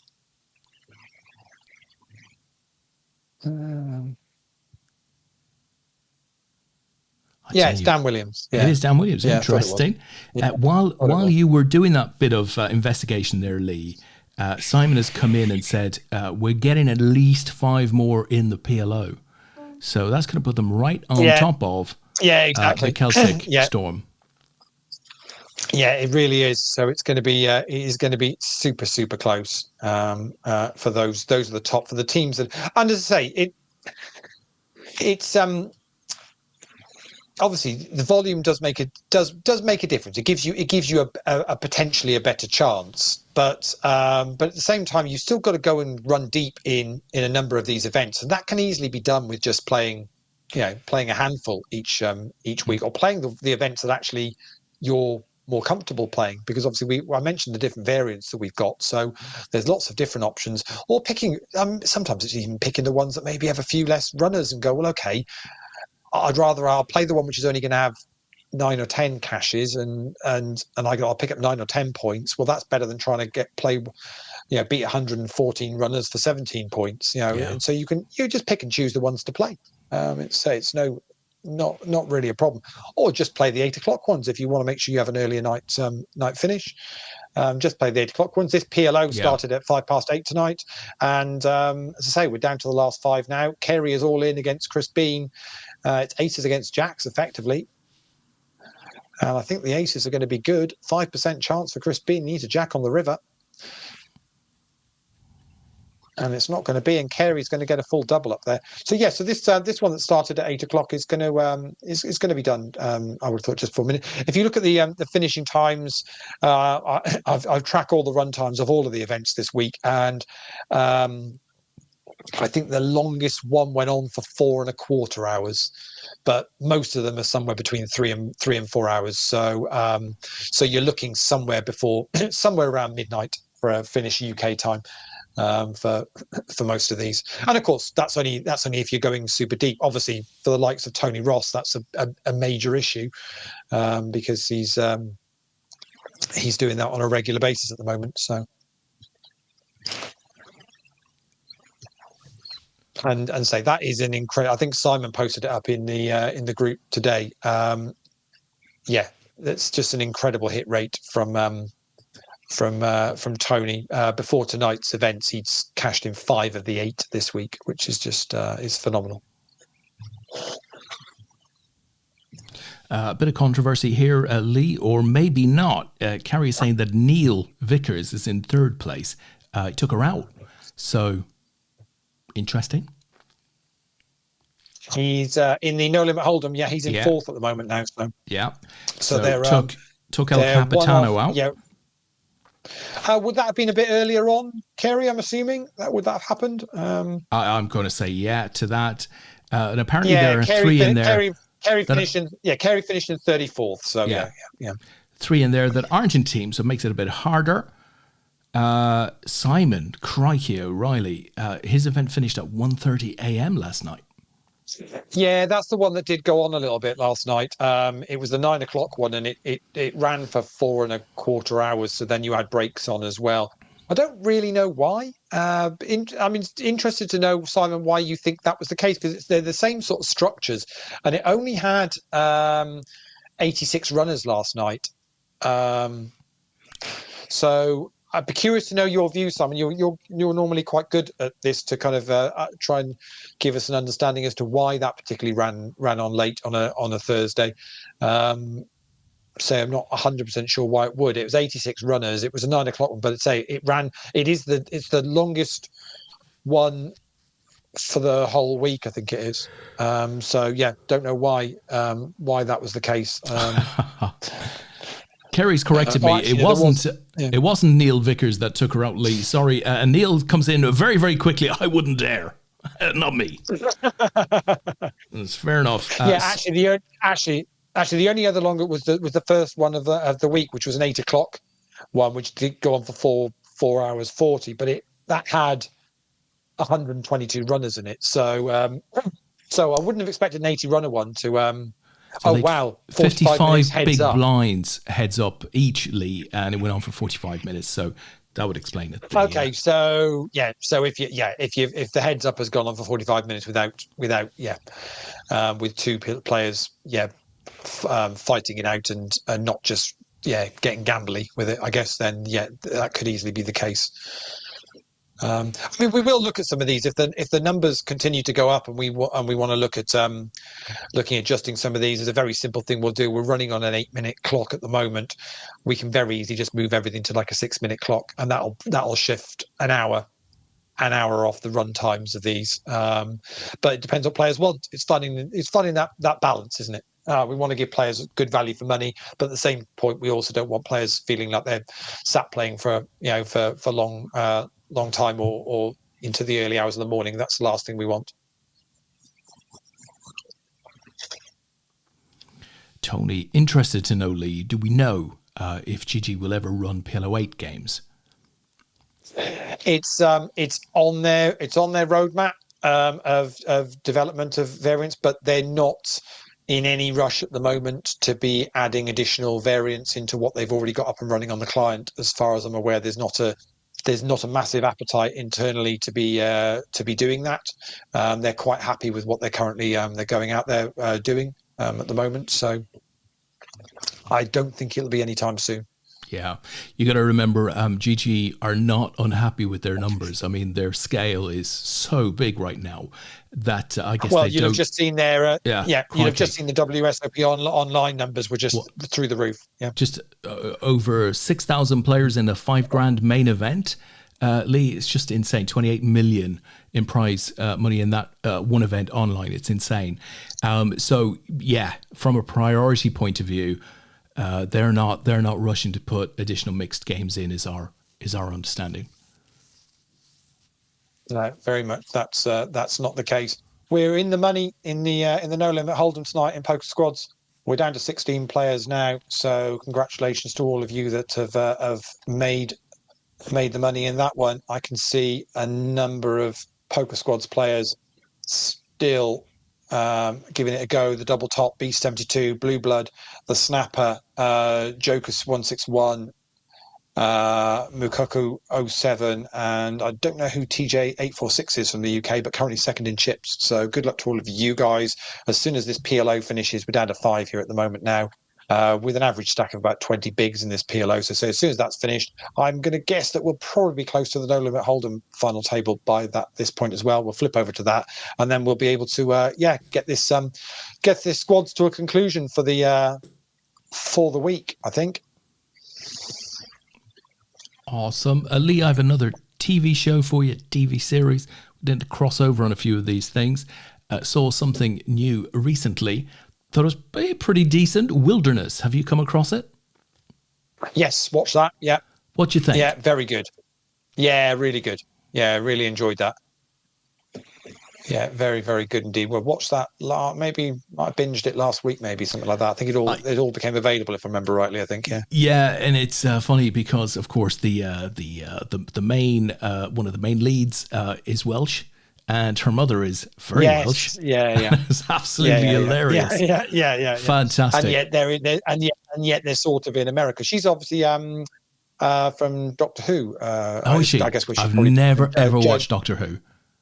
Jenna Coleman is her name. Yeah, right. So yes, I thought she was excellent. Yeah. Very, very good. So Chris Bean is all in here. John Reel with a decision to make. Who's the chip leader going into this hand? And gone into their time bank. Already committed 5 bigs. Chris reshoved for his remaining 20. I mean, this will be a huge chip lead if they call this and one of them wins it. But that hand is riffling chips there. John Reel can't decide what to do. John Reel from Vietnam.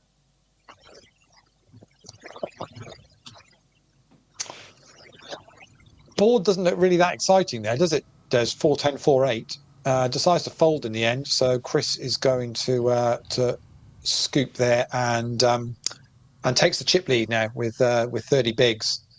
John Reel now down to 23 bigs. Carey's on 23, and then the other 2 players on 12 and 10. So actually 12 and 12 because they just put 3 in, so it's about evens. I mean, it's anybody's, I guess, really. But interestingly, our 2 picks are still in there in second and in first and third place chip wise, Des. So we're in with a shout here. We're still in there. Unlike Steve 40, he's just got 2 points. He went out in 16th. Steve goes on to say, "I'm out, overplayed a hand, then last hand in ahead. They had a 3-outer. Sorry, team, nothing to apologise for. It's more points on the board. We can only do the best we can do, and if you're outed with a 3-outer, no shame in that." No, exactly. Very difficult to. What do you do? What do you do? Kerry's in here again, Lee. We see a flop that can't help anyone here, surely. We go check. Jack on the board. The straights start to show themselves. Check, and crikey, that's a pretty nondescript 6 on the end. 2.6, I mean, he might get a call here, but I don't think he's seeing any more than that. It is a call. Oh, it's ugly. It's very ugly. Kerry's going to lose it. Gets there with the straights. He did indeed, gets there the with 6 the on the end. 3-4 plays with the straight. So, that's not a great one.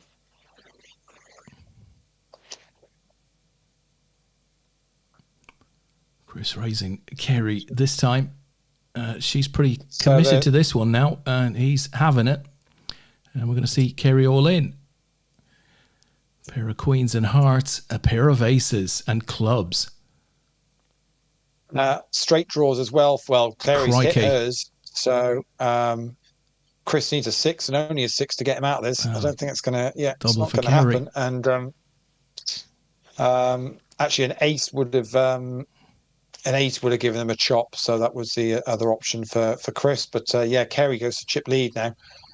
We've just lost Mark from Blue Blood in 15th place in the No Limit Hold'em as well.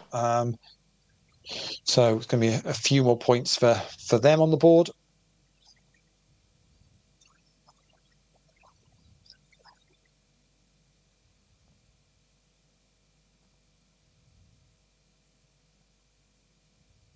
Of course, any of these guys that are still in, who say have got potential of flying up this individual leaderboard here on this last night and sneaking in and stealing some of that individual cash that's on offer. So we have basically $100 of tournament dollars for the individual leaderboard and $400 of T dollars for the squad. So $100 per player. So $50 for first, $30 for second, $20 for third. So $500 in total available. Storm Error and Itoto are going to get it all in here, which means we're likely to lose one here. Tight. Yeah, it's going to be chopped, I think, because it's very even, unless anything silly comes king or a queen. Chop. It's going to be chopped. So say lots of ways that you can actually win, and we guarantee that basically 15 players will pick up some T dollars every single week, and that's going to run for the next 7 weeks in total, this being the first. So $3,500 worth of T dollars are going to be dished out in the next 7 weeks to 15 different players every single week. But that doesn't mean it can't be the same. You can't be winning every single week of those 7 if you decide to play and do well, or your name's Tony Ross. Any of those combinations works. So that's all good. I think we'll need to go up to Ilfracroom, Lee, with a large pot and maybe get a urine sample from Tony. This has just been going on for too long now. Well, I think the reality of it is, it just goes to show we've run leaderboards, weekly leaderboards in a number of different formats over the last few years, and Tony consistently does well in them. He doesn't play every single tournament, but I think he plays reasonably regularly, and is consistently able to play these kind of $5-10 tournaments very, very well. So absolutely hats off to him for that. And are we going to lose Itoto here with the ace hitting on the flop? We are. So Itoto is going to bust out in 5th place, which is obviously great news for Carey, because that's more points on the board, and good news for Chris as well, because that's more points on the board locked up for them.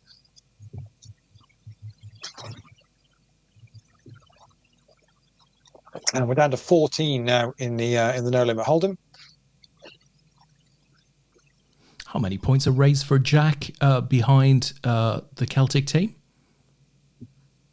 Raised for Jack are 15 points behind them. So I don't think even if Chris wins this, I don't think or include Chris's current points total.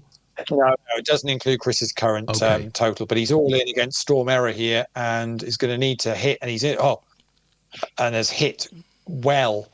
Bit to avoid though, 5 and a 10 to avoid for the straight, and Chris does avoid that, and so Chris gets a much needed double up there. Yeah, massively needed that. So yeah, I don't think Chris can actually dent the get into the top 3 for Raise for Jack, but they're going to have had a good performance for the week. That's for sure. Bear in mind they already have got 6 cashes as well. So I think, I think looking at this score, I'm going to guess at least 1 or 2 of those are going to be ones or twos or something like that. So he's going to add a decent chunk this time round. He's currently 10th in the individual. So if he wins this, he'll go up to 2nd in the leaderboard. So he's in with a shout here of a decent cash. Might see him take the individual prize potentially at the moment. At the moment, though, Red Simon Lawler is still hanging on for that individual prize at the moment. The final $20. He's currently in 6th place at the moment. I've got this sneaky feeling he's going to get overtaken by somebody for it, though. Somewhere along the lines. I just think there's too many points in that no limit hold'em at the end there. Simon's on 24 points at the moment with 2 cashes. There's 17 points up for grabs in that no limit hold'em, and there's still a number of players in there that could that have points on the board could do it. So I mean, it's a bit of a sweat for Simon. He might hang on and nobody else nicks it, but he's got a bit to avoid, a bit to dodge. Nothing he can do though. He's poker players love a sweat, Lee. So if nothing else, he's got that to look forward to over the next hour or so. Yeah.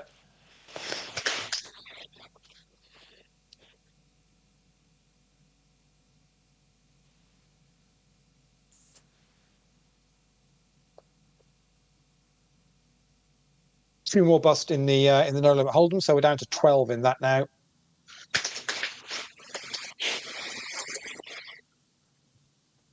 And neither of them were squads players, so that's good. We're down to 4 in the PLO bounty, and it's still Brince Fish from the UK leading the way in that, with $173 worth of bounties already now. They're down to 4. Igor is 2nd in chips in that, so could be Igor picking up a medal here, Des, which would be very nice. Yeah, if he can, you can do that. And we're down to 7 in the no limit hold'em, and still a couple of players from Germany, 1 from Canada, 1 from Brazil, a couple from Austria, and a Russian player leading the way in that one. So Simon is reminding us all that he is in a top 3 squad. So one way or another, he's not going home empty-handed tonight. Going to take something. Yeah, it depends how it all. Depends how it all plays out, doesn't it? Yeah, he's got that backup option as well. So I think he's pretty much going to be guaranteed some added value here, in one way or another. So Lee, I was sat down with the 2 little ones, 11 and 9, so not that little, and we decided we're going to watch a movie tonight. Mum's in town, right? We're going to watch a movie. We went through a list of about 50 things. What did they settle on? They wanted to watch for the 2nd time. What do you think, Lee? I mean, it's a difficult question, but for the SESO, there were some top movies on the list. What do they want to watch for the second time? Well, I don't know. What do they have an option from? This is a difficult. Is it a rented thing? Is it something that's only recent, or is it something that's just currently being streamed for free? Bunch of movies, right? A bunch of different types of movies. So there was stuff on there from the sort of the edgy I Am Legend type thing, right? With Will Smith, right? Edgy, right? But everybody likes a good zombie movie, to comedies, to, but just a wide range of movies. Well, let me tell you, because it's impossible to guess this, but they ended up watching for the second time. They watched it maybe 24 months ago, Castaway. They wanted to see Wilson again. Fair enough. Wow. Okay. I mean, Wilson didn't even draw a salary from the thing. I'm not even sure I watched it first time round, to be honest. Do you know, Lee? I don't think I don't. One of those films I don't recall I've ever seen. Yeah. I might have seen clips of it, but I don't think I've ever sat and watched it. Well, I must have seen it. I must have seen it 3 or 4 times over the years. So I wasn't voting for it, I have to say. But it's just a good movie. No argument. Good movie. Good, solid movie. I would recommend you take 2 hours and, believe it or not, 20 odd minutes. Oh, good God, really? Wow, okay. There's a great scene, Lee. There's a great scene as to how Tom Hanks got on the island. Very good for, I don't know, was that mid-90s that movie was released? Very good scene as to how the disaster befell him.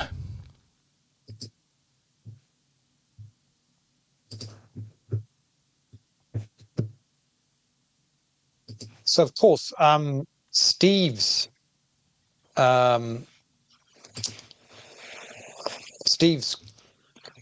cash in the No Limit Hold'em tonight, which we shouldn't forget.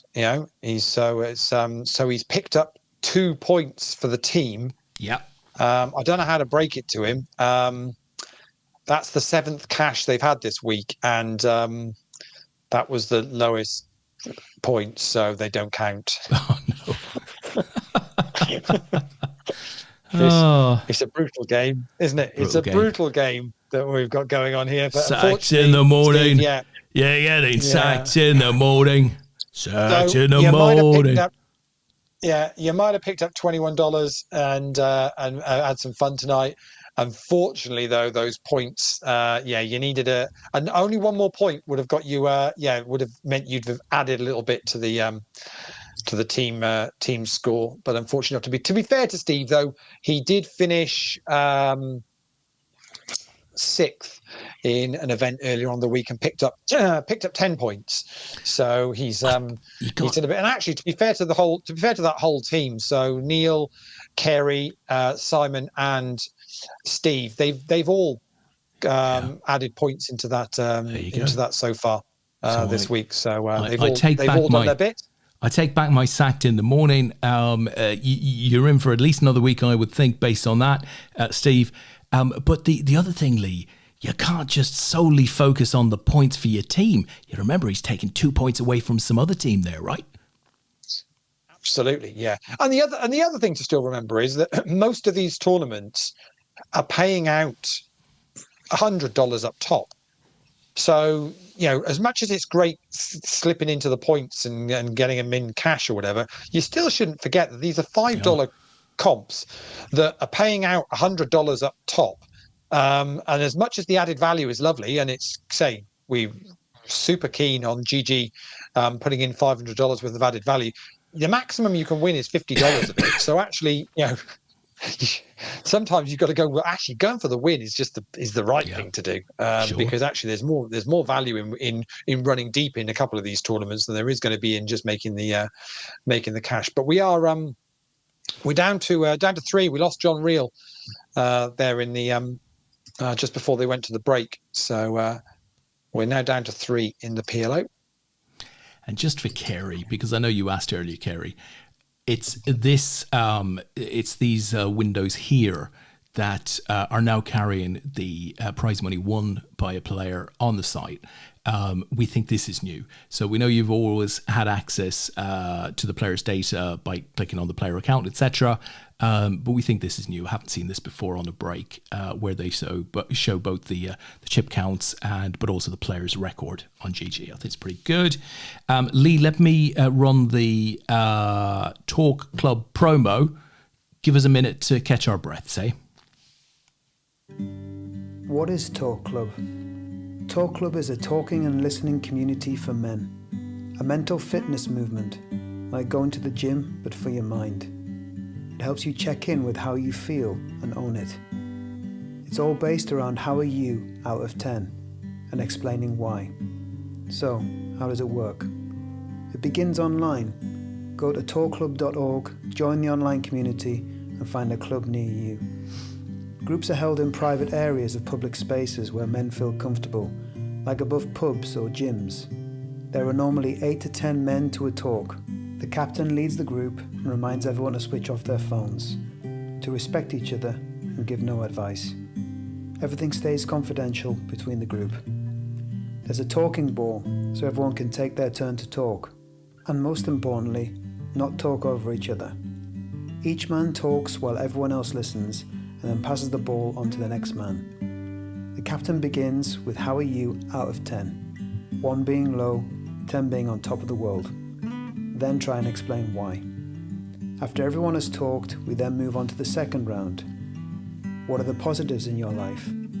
What moments from the last week are you really grateful for? Family, job, hobby. Then it's, what are your plans for mental fitness this week? Sleep, diet, exercise. And then before we finish, checkout numbers. What are you now? This helps us to see that we can feel lighter than when we started. But it doesn't end there. You might want to join a talk and move group where you check in, do exercise, then check out. Or at the other end of the scale, need to talk more. We now have Talk Club group therapy run by qualified therapists. Talk, Move, Therapy. Join us at talkclub.org. Here we go, Talk Club. Leigh, we had the German Championship in Ash last week, so the old schedule is looking quite spent for the season now. We're in Malta at the end of this month, October 20th, 29th, and then we've got squads, and that's pretty much it for the remainder of the season. Done and dusted. Been a good season? I think it has. I think it's been a really good year live, actually. It's been great seeing a right mixture of new faces coming to play APAT, old faces from years back, getting back involved. And I say we've seen sellout venues, records broken on numerous occasions. It's been super cool. I think there's a few things we've learned along the way as well.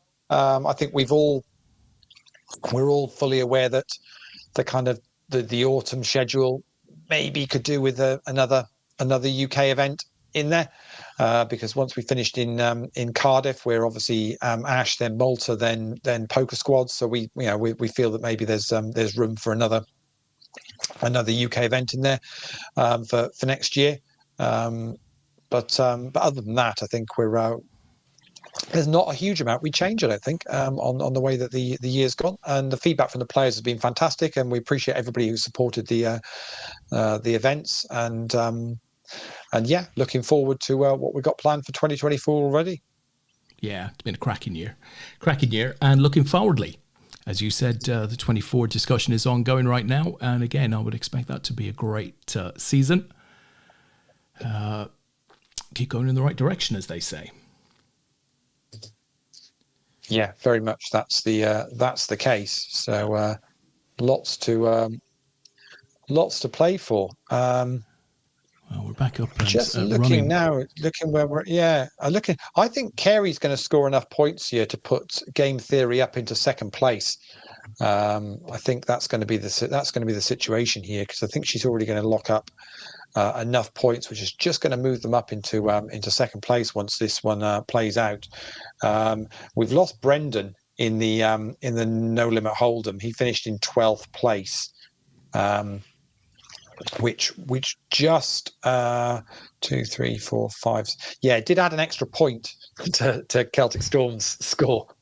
So they've literally chipped away. So they've had 3 cashes tonight, and they've chipped away, a point, 2 points to a point. They've just added little tiny bits to their scores all night with their finishing positions.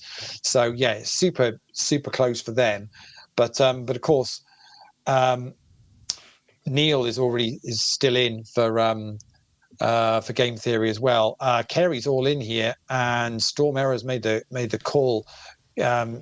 Kerry's behind, but she's hit. Needs to avoid. She's hit 2 pair now, so actually it's only going to be an 8 for a straight. It's going to save Storm Error, so she's in very good shape.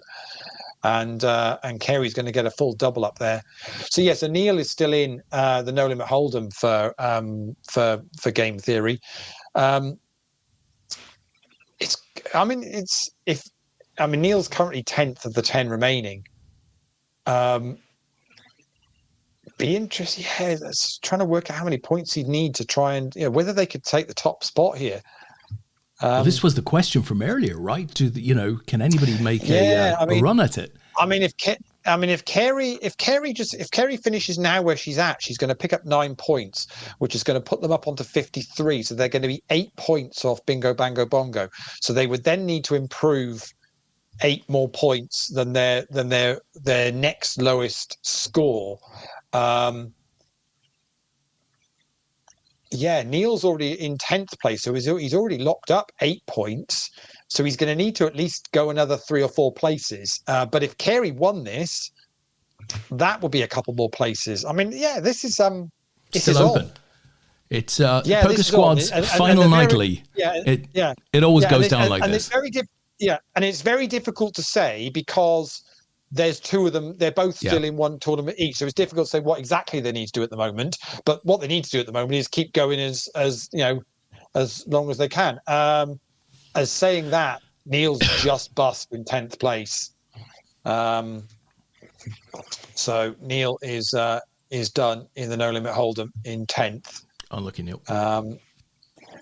Their next lowest score is actually only 3 points. So whether Kerry winning this now is going to be enough, I'm going to see if I can work it out. Let's get Neil's score in first, and then we'll.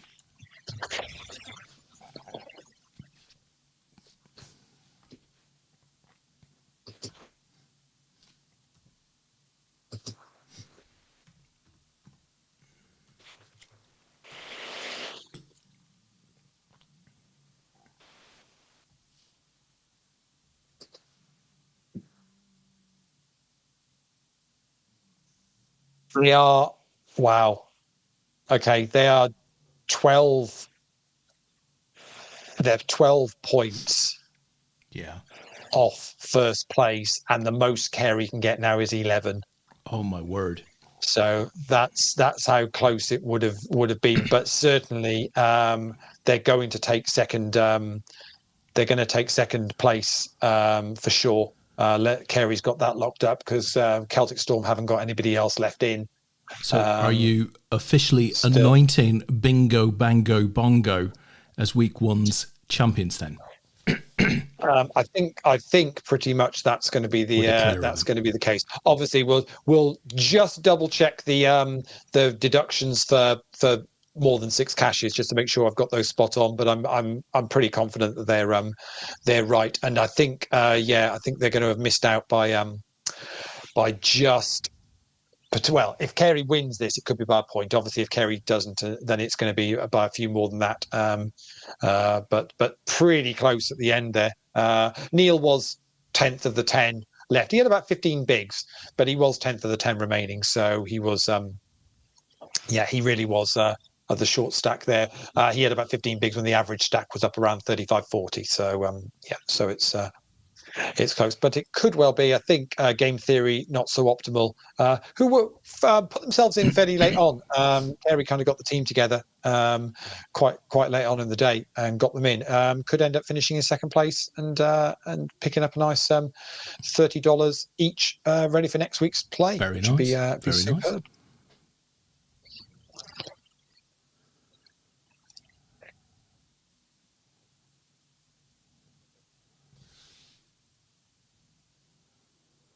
And somehow Chris wins that with a pair of 2s somehow. I'm not quite sure how you ever win a hand of PLO with a pair of 2s, but he does. Kerry is very much the short stack here now. And Storm Error's made the call. So 8 bigs in the middle. Kerry's got 5 behind. If you've got a pocket pair in your hand, I'm guessing you're probably thinking you're quite good on a 3 deuce board. And Kerry, shoves and gets that one through. Storm Error gets out the way. Storm Error from Slovenia, not involved in poker squads. Other 2 players very much are involved in poker squads. And we're down to 9 now in the No Limit Hold'em. Keeping an eye on the championship events. We're in the medal positions in the PLO. Here we go. Bounty. And wow. Kerry's in good place here. Decent needs to here. Avoid another queen, really. Ace queen would be 2 pairs. So there is the queen. What I said needs to avoid, and there it is. Igor's got a medal, so he's in the top 3, and Brintsfish from the UK is in the top 3 as well. There's also a player from Ukraine who's the other one in the top 3 of the PLO. So good luck. So there goes Kerry, and we're down to heads up now in this one. But Chris is going to add some serious points here to his score. I said to you that he could get up and if Raised for Jack were going to end up in 4th in the team side of things, nothing to stop him from picking up some individual money, quite possibly. So that's very much on the cards here for Chris, I think. Great job.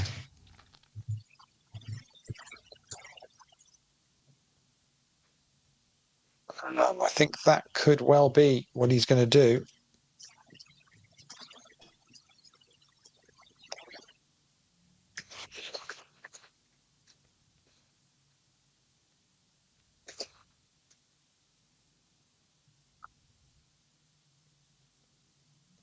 Say still 9 left in the No Limit Hold'em. As soon as this PLO plays out, we'll jump over to the No Limit Hold'em and work out who's left in and what's going to be up for grabs.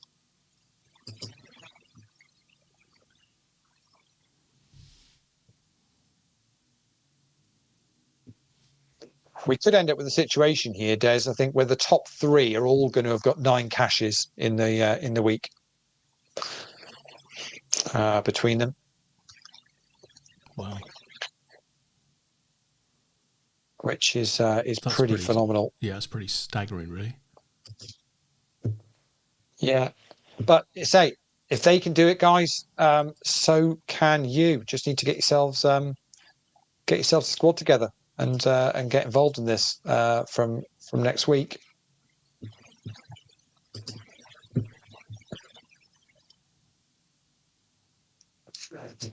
And we could be talking about you in poker squads. Chris is going to need a hit, and doesn't. Storm Error gets the straight. So actually, Chris's cash here is actually Raised for Jack's 7th cash of the week as well, and they're going to end up in 4th place. Yeah. Wow. Yeah. So but bear in mind, what you got to remember is we're talking about there are 10 tournaments in a week, and there's 4 players per squad. So effectively, a squad has the ability of 40 tournaments. To cash in.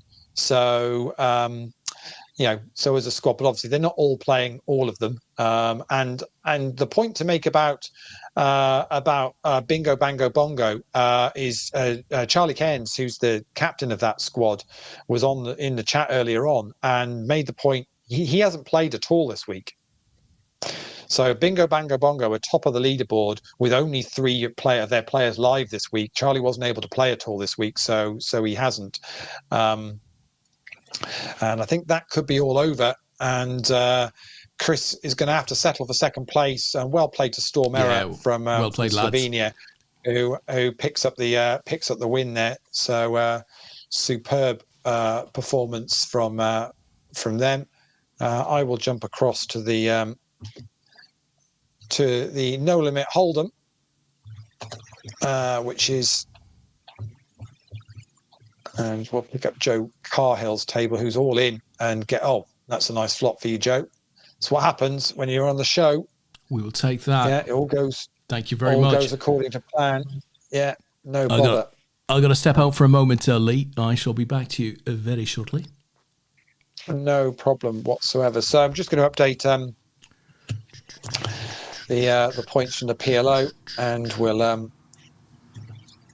we'll see where things now stand.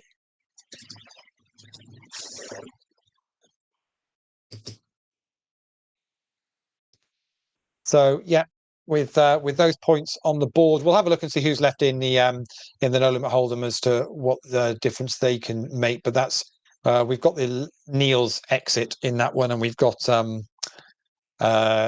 Kerry's finish in there. So that's where the squad's leaderboard now looks. That should be right up to date. So Game Theory, just not so optimal, have jumped into second spot there. Just overtaking Celtic Storm with Neil's finish and Carey's finish, 3 points shy of Bingo Bango Bongo. All the top three have got 9 caches for the week. We only take their top 6, so we remove their bottom 3 caches. They don't count. Race for Jack. Chris adds to their points, and they're pretty much looking fairly much locked in there for fourth place at the moment. And so that's where that stands at the moment. Let me give you an update on the individual leaderboard. So again, this is with the 9 positions still to come from the No Limit Hold'em tonight. So there might be some adjustments on this at the moment, but that's how this is looking. So Dog Walker is still out top with 32 points from 2 caches. Is going to pick up the $50 at the moment. Tony Ross and Brendan are in second and third. So Tony's already picking up cash from the squad, so that means he's all sorted. Brendan is already going to pick up the 3rd place money effectively from Celtic Storm, so he will get that actually topped up, because actually that would have dropped down, so he will actually get topped up to $30, and then it'll be Beanie UK, and at the moment Donkadonk are going to pick up $20 each. So that's how that will play. So Brendan in third at the moment will, because he would have got the $30 down the leaderboard individual, he'll get an extra 10 topped up for what he's currently got from squads, if that all makes sense. It does in my head anyway. So hopefully that makes perfect sense. But of course, that could all change. We've still got places going in this No Limit Hold'em. We're down to 8 at the moment, so I think we should be jumping onto a final table any second now. Unless we're playing, unless this might be playing 6 max. Actually, I haven't really been looking at this. Let's have a look. Yes, it is playing 6 max actually. So we're down to 8. So we're got another exit or so to go, and then we'll be down to a final table. So we've just lost Golovolomkin from Russia in 9th place. So we'll update that one as well. Not that impacts on the squads, but we'll get that in ready to go. So on the Hold'em, Lee, am I right in saying, what do we have? 8 left, is that right? In the No Limit Hold'em, yeah, we have 8 left. Yeah. Okay. Good. Yeah, 8 left in that, and as I say, I've just gone through the leaderboards as they stand. I think the squads is pretty much done, Des. So for your benefit, I can pop it back up on screen if that would be useful for you to have a look at. Let's have a look. So there you go. So I think that's pretty much it's. I don't think anybody else is going to. Wow, 9 caches each time. It's a great performance. Yeah. And very closely, 3 points at the end of the day. That's 3 places. Yeah, nothing in it. I'm just looking who's still in. So Joe Carhill is still in the No Limit Hold'em, playing for Curly's Whirlies, but they're not going to be able to dent because it's 17 points for a win. The Beast 72 is still in. I'm not sure who the Beast 72 is playing for. Let me just double check whether they're, because I know that I recognise the name. So let me just double check they're not in a squad, and we should be considering them for anything.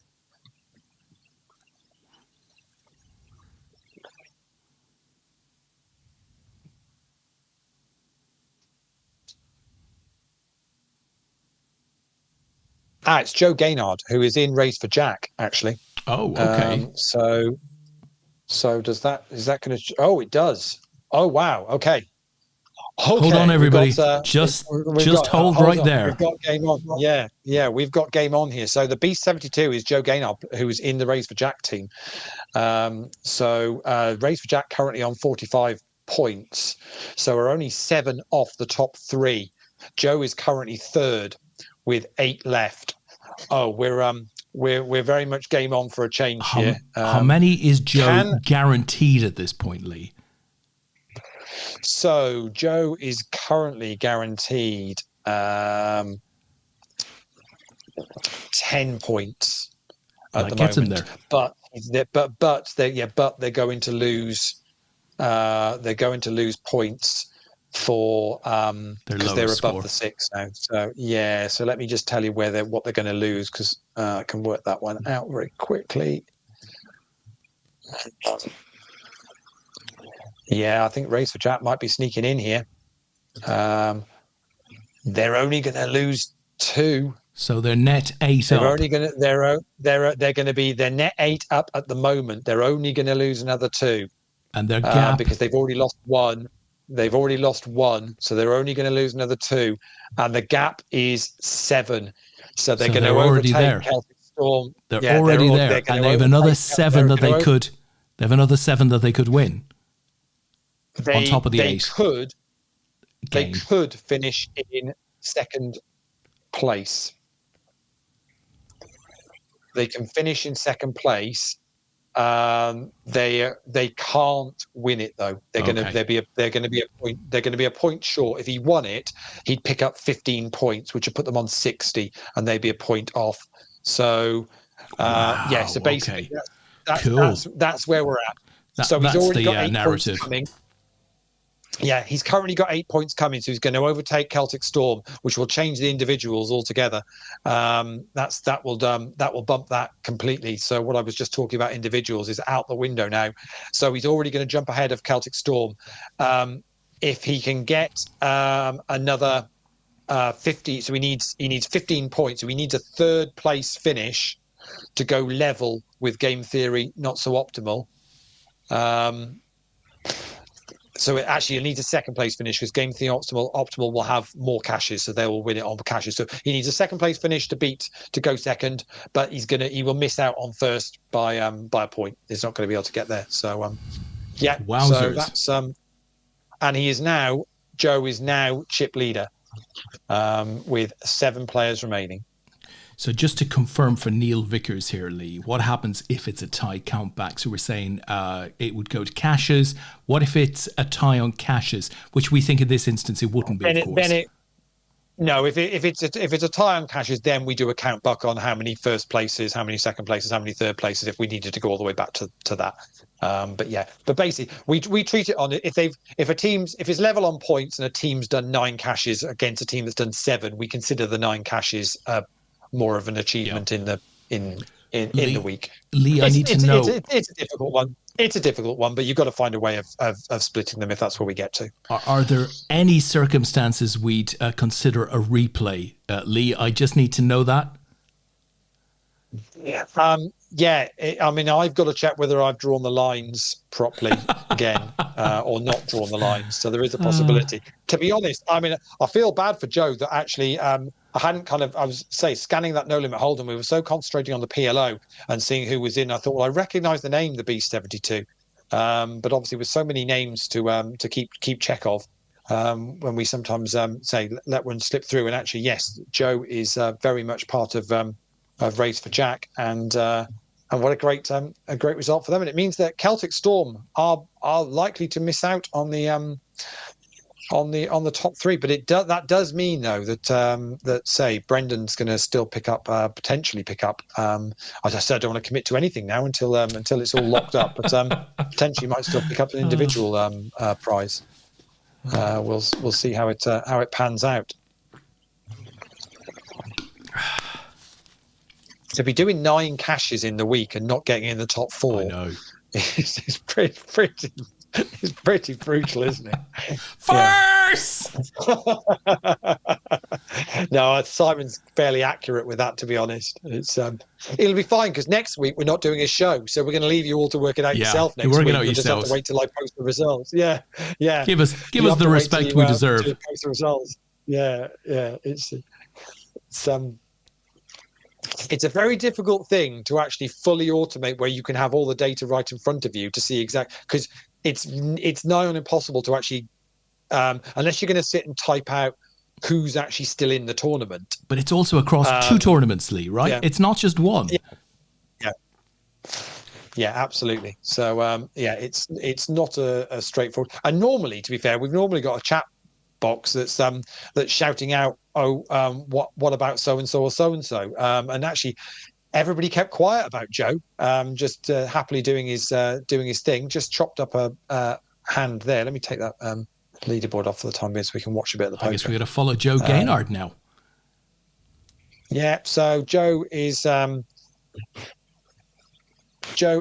the Beast 72, bottom right of your screen. Currently playing on a 3-handed table. They're 3 and 4 playing down to a final table. I don't know why they've not got this set to go to 7-handed when we get to a final table. I will have a chat to GG about this. I have asked them to just they are capable of doing this. Well, especially on a 6-handed table. I think it's not great that it goes 3 and 4. So we'll speak to them to get this. I would hate to be on that table of 3, Lee. And it also doesn't, for some reason, go hand for hand as well, which is just even more frustrating. But the short stack is on this table of 3. To be honest, he's not even got one big blind, so he's currently sat out at the moment. So very next hand is going to be all in. And to be fair, the table of 3 has got the chip leader and the second in chips, so it's not. Yeah, it's not a big deal. So we're going to go. One of these players is sitting out, Lee. As you can see, and Kerry also says it's supposed to, I guess, go to a final of 7. Simon offers you're going to need to get a new spreadsheet, probably a bigger one. That's a challenge to you, Lee. And Kerry had said, I guess we should go back to no limit hold'em squads then. And this pot limit Omaha was just too much fun tonight. Never go back. Yeah, absolutely. So we've got a final table, Des. We are down to 6. So we've got, say, a couple of names on it. A couple of jokers. A couple of jokers. Joe Gaynard and Joe Gaynard and Joe Carhill. Oh, I thought you were talking about Brendan and Frank just going out too early. No, definitely not. But I mean, what a cracking week they've had, and the fact that they can score the points they've scored and 9 cashes in the weekend are probably going to miss out on the team added value. They will be back. Fighting hard. I think what's quite impressive about it is if it was just the poker squads players that were registered for a squad, or the UK and Ireland players that are playing in the individual leaderboard, you'd go, well, yeah, getting 9 cashes in a week is not that difficult because the player pool is a lot smaller. This is open to everybody, so you're having to beat a huge field. Yeah, I mean, this no limit hold'em bounty tonight has got 114 runners in it. But remember, Lee, you've got GG are out there advertising poker squads, which is quite unique. So they're out there advertising it. Granted, UK and Ireland focused, but nonetheless, some people are going to see it somewhere. They're in and playing. They might not have a clue how to get into a team or how to claim being part of a team. I think there's still some improvements to be made there, and that's been looked at. But that's also going to drive the number a little bit and bring in players that maybe we're not that familiar with, who may not currently be part of a team. But that could well develop over time. Absolutely. Yeah, completely agree. So Igor has a big question, Lee.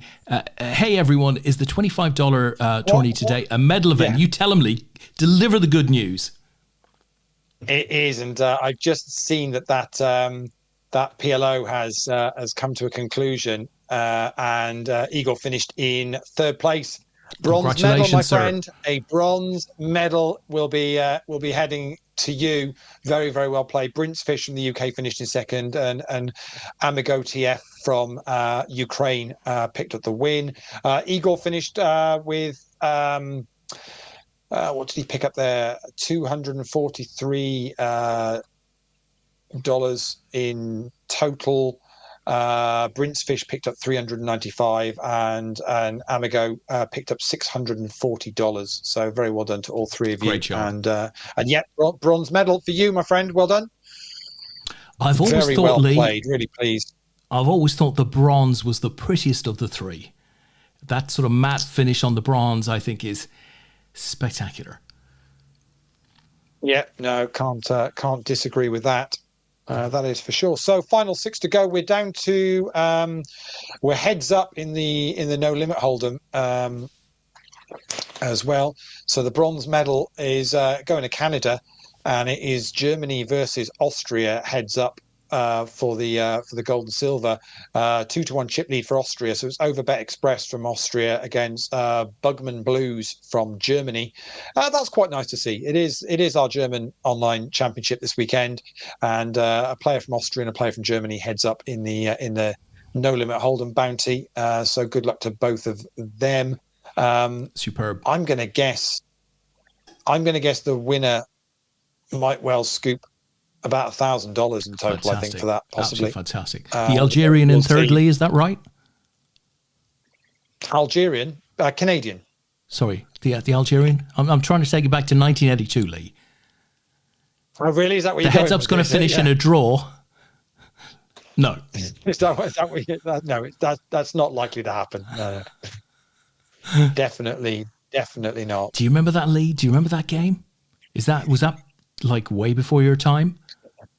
No, that was the we don't need to do anything because we both go through. Yeah. So we just walk it around for a while. Yeah. 1982 World Cup, Spain. Spain. That's why they changed it also. That's right. Did they not? They changed it also. Couldn't never happen again like that. Yeah. So they'd run both final group games at the same time. Yeah, to try and do away with that nonsense, which makes a lot of sense.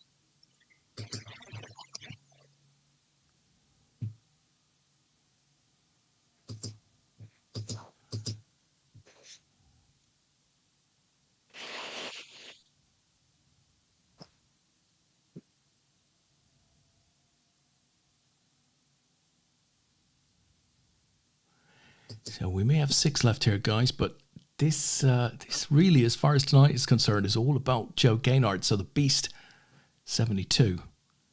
Where does he need to finish, Lee, to secure second place for his team? I mean, he secured third place now. He needs a second place finish, I think, to get in. Yeah, to get second. They're not going to. They can't. They can't do enough to overtake. Bingo, bango, bongo. It's just a little bit too far away. I've already made the deduction of their other score, so they're basically 18 points off, and there's only 17 available. So they can't do that. They need 16 points to overtake Game Theory on count back. So it needs to be a second place finish to do that. So it's on. Steve 40's in busy anti-railing in the chat now. Take the beast out, he says. Take the beast out. He does better. He finds some time for creativity, Lee, in perhaps one of the best I won a medal stories ever. He said, I may have to go. I may have to go to Canada for work, Lee. I could post it local for you. Save some money. Just send it over on the off chance. And it'll be sat on my mantelpiece until work confirms. You're not buying that. We're not buying that. Yeah. So Tristan says Joe needs a second place and I need a day 2 buy-in at Aspers tomorrow. Oh dear. Yeah. So it's decent play in this still. We've got it's this final table. We've got 30 bigs left, and both of the other championship. So the No Limit Hold'em Championship is down to their heads up, and so they both have finished about 12:30, which is where we where they were a fortnight ago, Des, if you remember rightly. Absolutely. Yeah. It was about a 12:30 finish. So, and as I say, this one tonight, I guess it was the later starter, so it was the 9:05 one, and it has got 114 runners. So by the time this comes to conclusion, we're probably going to be nearer 1 o'clock for this one on a Friday night. Would it not be better to start the Hold'em before the PLO? Yeah, we just try to vary them, just to give a little bit of so it's not always the same thing. But we do see the PLO numbers do tend to be a little bit lower. Maybe a strategy to play if you're going to get a squad together. Maybe you say, well, can I get a couple of people that just want to play PLO? Yeah, and they just come in and play the PLO games for the week. Yeah, good call. So that's not bad. Igor in the chat didn't know that I'm a good PLO player. It was fifth, so it was fifth in Ash last week, and now third. Wow! Well, fantastic. Good for you, so Igor. how was Ash? Yeah, I'm assuming. I say that we know the numbers were good, and from the feedback we've had. So it sounds like everyone had a good weekend in Ash last weekend, and a 5th place finish in the PLO. Then very good, and picked up a medal now. There's another one tomorrow night, so don't forget there's PLO freeze out tomorrow night. So see if you can do back-to-back PLO medals or improve on your bronze. That's for sure. Well, what I would say about Joe Gaynard is he's absolutely smashed the bounties so far. That's for sure. He's got way more bounties than anybody else. So chip leader here as well, Lee. Yeah, chip leader, and as I say, is got 3 times anybody else bounty wise. So it's clearly bust a lot of players. So Igor saying we're a really cool event. Cool, excellent. Well, we know Sandra and the team put on a superb event out there. Yeah.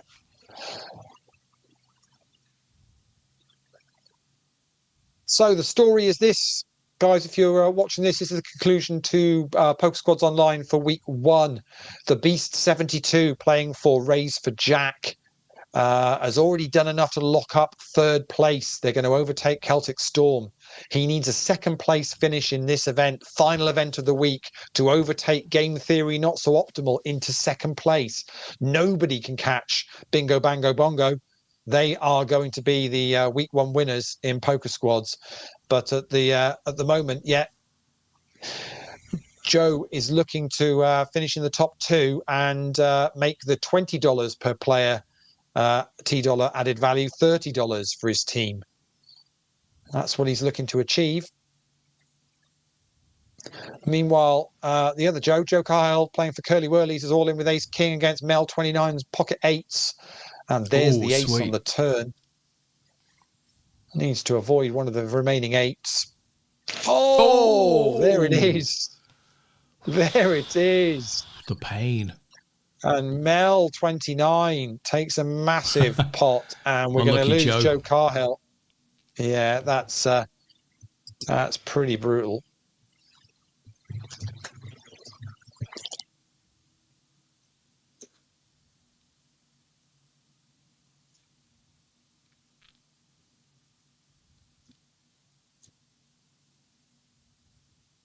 So Joe finishes in 6th place. Of course, that just moves Joe Gaynard 1 closer. Yeah. To his target. So it depends how you look at these things, isn't it? Say one person's exit is gain for somebody else, and sneaking up to try and get the necessary points. None of the other players are playing squads, so it's very simply a case for Joe is play for the win here. There's no other tactics involved here. that everybody else is trying to win the tournament. So it's pretty much a level playing field now, isn't it, Des? Yeah. Except Joe is under a different sort of pressure in that, minimum second is in his mind now. So, of course, he's going to go for the win, but he won't want to limp out of this thing in fifth or fourth, I'm pretty sure.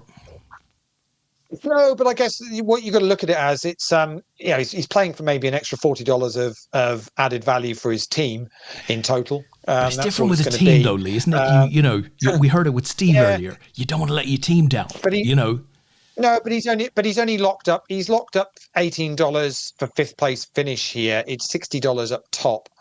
Plus the bounties. So yeah, I think it's a situation of I think you just play it like any other tournament. It's not. I don't think it's letting the team down here now at all. It's just a case of just playing this out. And if he can get past these guys, and get in the top two, then that's another nice little bonus for him. Yeah.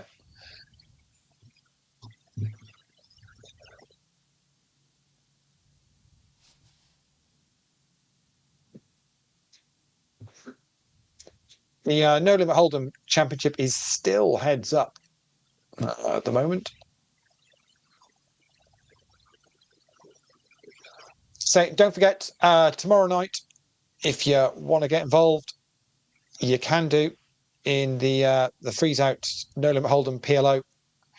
7:30 is the No Limit Hold'em. 8:05 is the PLO. We will be live with the show from tomorrow night from 10 o'clock. And I'm following all the action. I'm gonna guess that'll be around 11:30, 1 o'clock finish again, something along those lines. Yeah.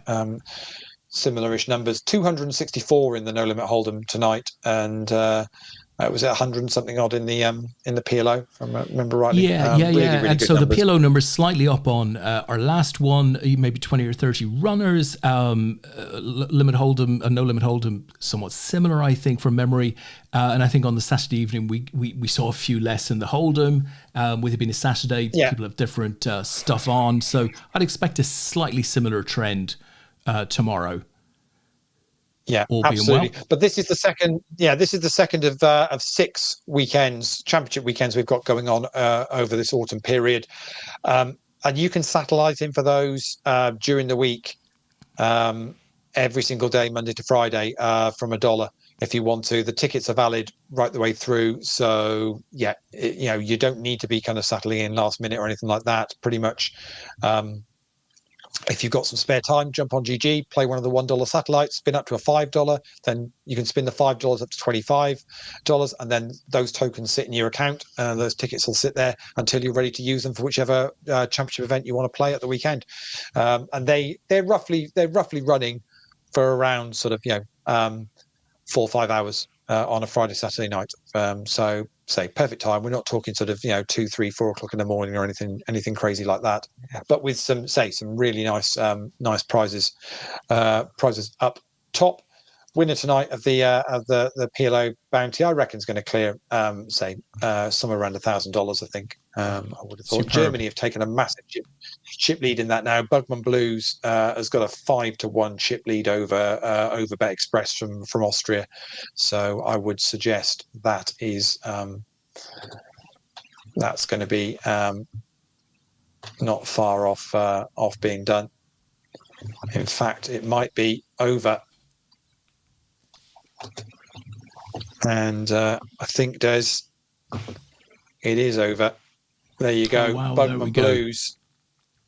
Bugman Blues picks up $931. I said I thought it'd be close to that. So in total, Overbet Express picks up $777, and Sky Yasir picks up $573. So well done to all of you guys. Ace King versus Jacks. The Jacks have hit, and the Jacks are the chip leader. So that's another one down. That's another point for Joe Gaynard. And we're down to 4 now, and Joe is still second in chips here. So, yeah, quite happily. Another one bites the dust.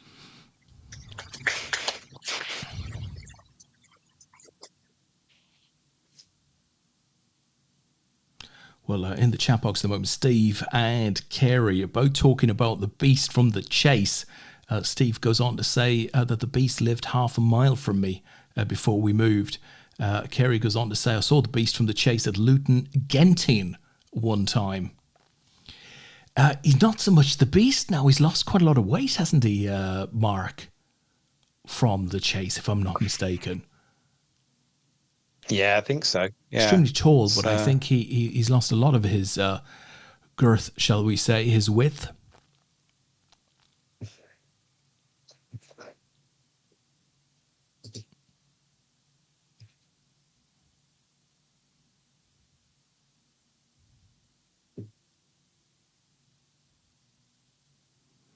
How's your points looking, Lee?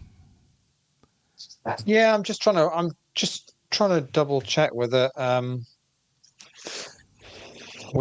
Joe.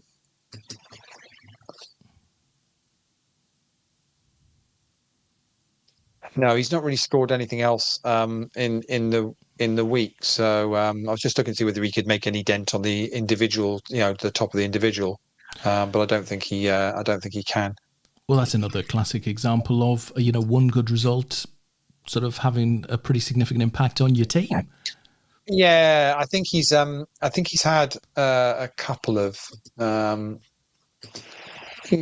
wins or a couple of very, very low down cashes. Yeah, he had a point, so his point will have been scrubbed off. So because of the number of cashes that they've got, because they'll end up with 8. So so he I was just double checking whether he actually could make any impact on the individual leaderboard, but I don't think he can. So so the individual leaderboard is going to play out.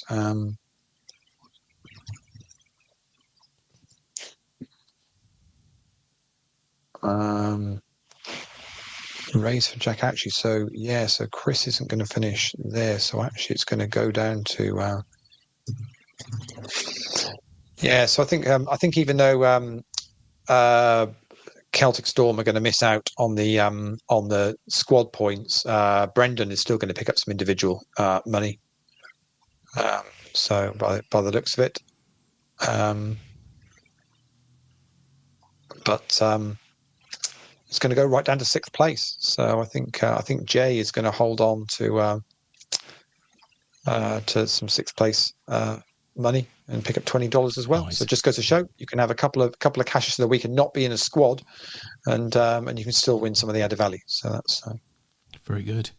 Lee, as we come towards the end of this, I got to ask you, tough week, 2 weeks. I mean, we haven't done a show for 2 weeks now for United.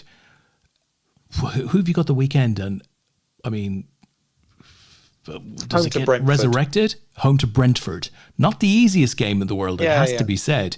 Decent team, and might be a decent team at Old Trafford where they can counter you. They've only won one game this season in the league. They've drawn 4, so they're not an easy side to beat, but they're also not really firing on all cylinders. At some point, we've got to just come good. It's Hoyland looked good in midweek in the Champions League. Yeah, didn't he? I mean, it's disappointing because he scored 2 very, very good goals, and you just felt was let down by some lackadaisical defending. Are you worried by Onana at all, or do you still think this is just settling in? And no, he's fine. Yeah, no, he's fine. It won't be an issue at all. It's just settling. But the problem we've got at the moment is that the back four is just there's nothing left of it at the moment. I mean, you say this is the issue you've got. Unfortunately, with 3 fullbacks down, you've got to play Amrabat back there, haven't you? And he's looked really good. But he really should be playing in midfield. If you had a structured back four, so if you had the proper back four out, or even just the back, any of the, in the normal first or second choice players were playing, and Amrabat was playing alongside Casemiro in a double pivot, in front of the back four, then I think you'd allow the rest of the players to just go and do their their thing, and it wouldn't be an issue. This is the problem you've got at the moment. Mason Mount is playing alongside Casemiro I don't understand that signing. I really don't get it. I genuinely feel last week I could have played the Mason Mount role because I don't actually know what it is. So I think I could have done it quite well. Some of that stuff would sort itself out, Lee. I've no doubt. But you've got to be a little more worried with the type of comment that, for example, Varane looks to be getting a little bit leggy, maybe lost a bit of pace, and he's struggling a bit. No, but again, he's been injured, and he's only just back in the side. He was out for a while as well. So you think he'll come back? And he's playing. Of course he will, but he's playing in a back four that's just is all over the place at the moment, and has not got the protection in the midfield in front. You put Amrabat and Casemiro in front of that back four, and just allowed to boss it, you've not got an issue whatsoever. Casemiro's having to just do ridiculous. I mean, say the mistake again midweek, which meant he had to make the tackle. I mean, to be honest, he'd been better off just not making the tackle and just going, all right, I'll let him have a shot. To be honest, he was never going to get anywhere near it, so it probably was a poor judgment call in his point of view, especially as he was already booked anyway. But yeah, that's just where we're at the moment. Mason Mount isn't firing at all. Don't know what he's doing. We've got Anthony coming back into the team now, so that's a bit more option on the right hand side. But again, we've had no real option on the right hand side. Rashford looks absolutely out of it. The pass to Fernandes, was it? Who did he pass to when he was one-on-one with the goalie? That seemed really odd. Yeah, just bizarre. It wasn't even a good pass, Rashford last season would have absolutely smashed that, but his cross for Højlund's first goal was absolutely superb. So it just feels like they haven't all probably had a chance to bed in, and so many injuries and just things that have got in the way of them actually putting. I think if we can put a full strength team out for 3, 4, 5 games and get a bit of momentum, we'll be absolutely fine. We were always going to struggle for top 4 this season. I think I said that to you before the season even started. This season was always going to be super, super tough. Who would have ever said that Arsenal and Tottenham would be the only 2 unbeaten sides going into at this point in the league? Yeah, carry on. Yeah, not Tottenham's fault. Hold on, just one moment. No, it's not Tottenham's fault. No, but, good team, playing well and playing really, really well. And I'll be honest, there was a complete VAR screw up that needs properly addressing, but you still had 2 players sent off that probably both deserved to go. Well, no, Jota and PMGOL have come out and said, Jota, none of the tackles were yellow cards. They've said, sorry about that one, lads. Neither of those were yellows. So no. I'm sorry. They've come out and said it. They've said it. He did.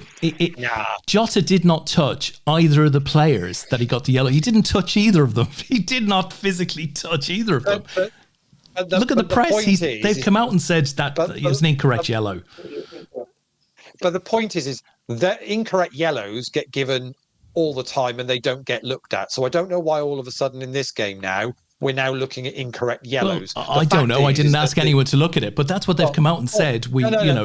Sorry about that. Yeah. So, but I don't know why, because ultimately the red card. Yeah, I don't think you can argue with that really. I think you can. I mean, he went over the ball.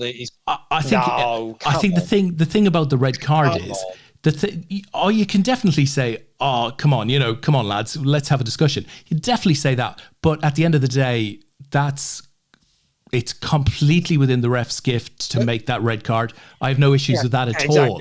Completely. So the point is that in any normal game, if that VAR mistake hadn't have happened, there wouldn't have been as much look as we're just watching Joe all in with Ace King against Ace 8.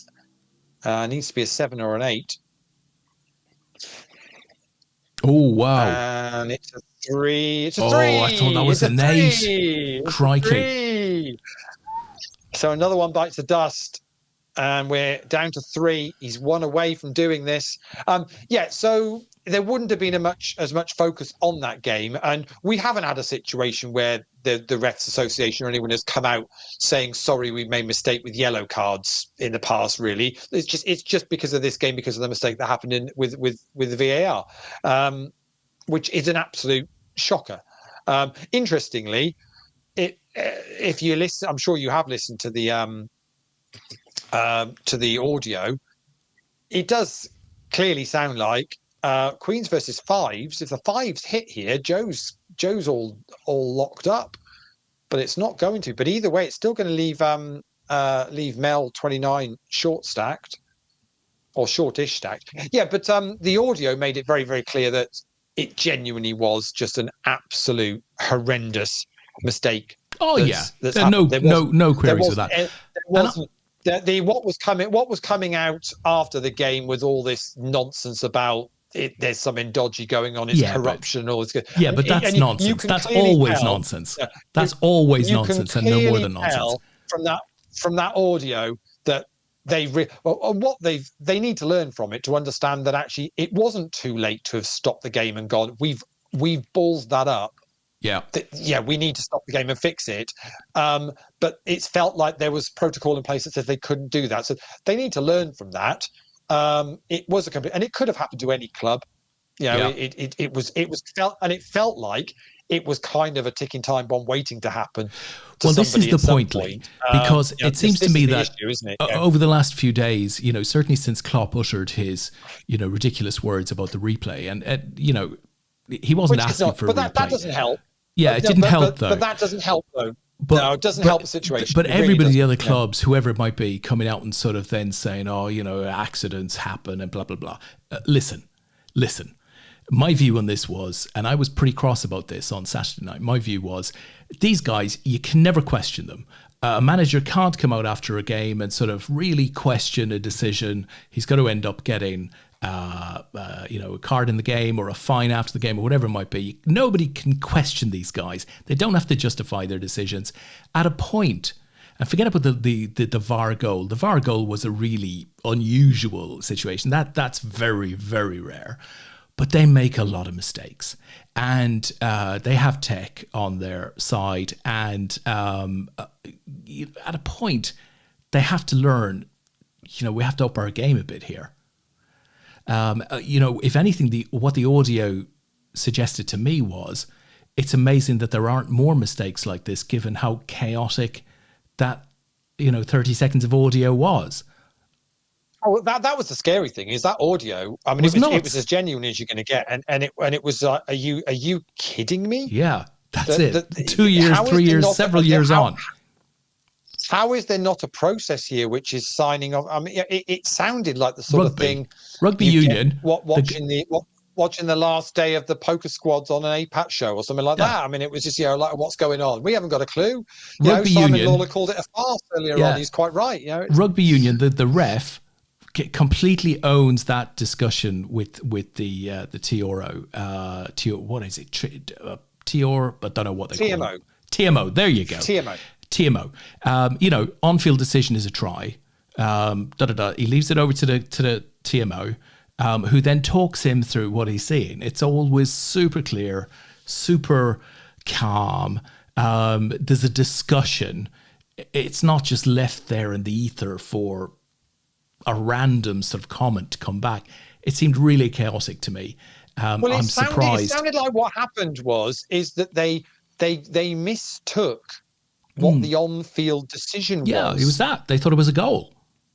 We're going, on-field decision is fine, lovely. So they got the VAR decision wrong. So the VAR actually, ironically, got the decision right. They saw that it was onside, but they agreed with what was the wrong call on the pitch. I mean, a huge mistake, right? It's just a mistake. Don't. We're 5 to the hour. Players are on a 5 to the hour. Players on a break, guys. So we're just say we will watch this one play out. Of course, Cipriano's got $18,000 worth of wins on. Obviously, I mean, but how much has he lost though, Des? How much has he lost, Lee? How much has he lost? That's what you got to ask yourself. Yeah, so the whole thing was bizarre this week. I genuinely hope that everybody learns from it. I say I wasn't impressed with Klopp's, and he did come out and pretty much say about replaying the game. I mean, like, that doesn't help anything. That's not. I said, look, he said, I thought he was adding fuel to the fire, which is unnecessary. Yeah. Well, he's given his view, and he should be allowed to give his view. Why shouldn't he be allowed to give his view? But ultimately, that the game's not getting replayed because. Yeah, but he didn't ask for it to be replayed, and he said it's not going to happen. But he said, No. He asked for it to be. He said it should be replayed, but then said it's not going to happen. He did. Yeah. That's not how I interpreted it, because Liverpool haven't asked anyone for a replay. No. They've been very clever about the way they've said stuff. I think they've been clever. I agree with that. Their original statement that came out was we need evidence so we can then see what all of our options are. It was very suggestive in the way they were putting it. I liked it. Now of course, the interesting one is they very quickly got the audio sent to them. Not the first time this season that's happened where audio has been sent, but of course, at what point now does every club now starts going, well, okay, I'm going to start applying pressure on the referees. Well, we want to see audio from this. I want audio from this, or I want audio from that. This is the difficult thing. What do you do? The only solution you have is that actually the audio should be made available there and then. Yeah, but Lee, listen, the audio wouldn't have come across, I assume. And listen, I'd be all for transparency across this, because I think it would really help the game. Time. Yeah. But it's not the first time the audio has been given out this, because Wolves got the audio from the United game. But in both cases, the referees association came out after the game and said an error has occurred.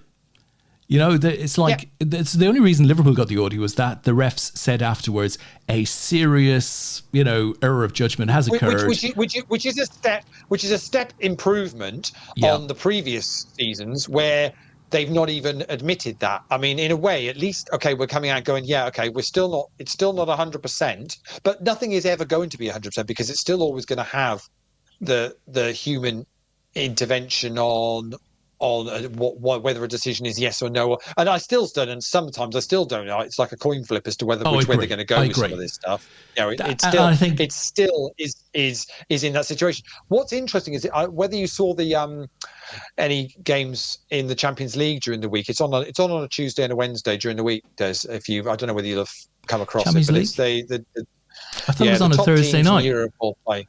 That's one of the decent one. Yeah, but they've got automated VAR. I don't think. Do you have anything on a Thursday? Probably don't have anything on a Thursday, do you? I wouldn't have thought they probably don't do that for you. But, think so. But yeah, but it's we have early kickoffs. So what the hell are they?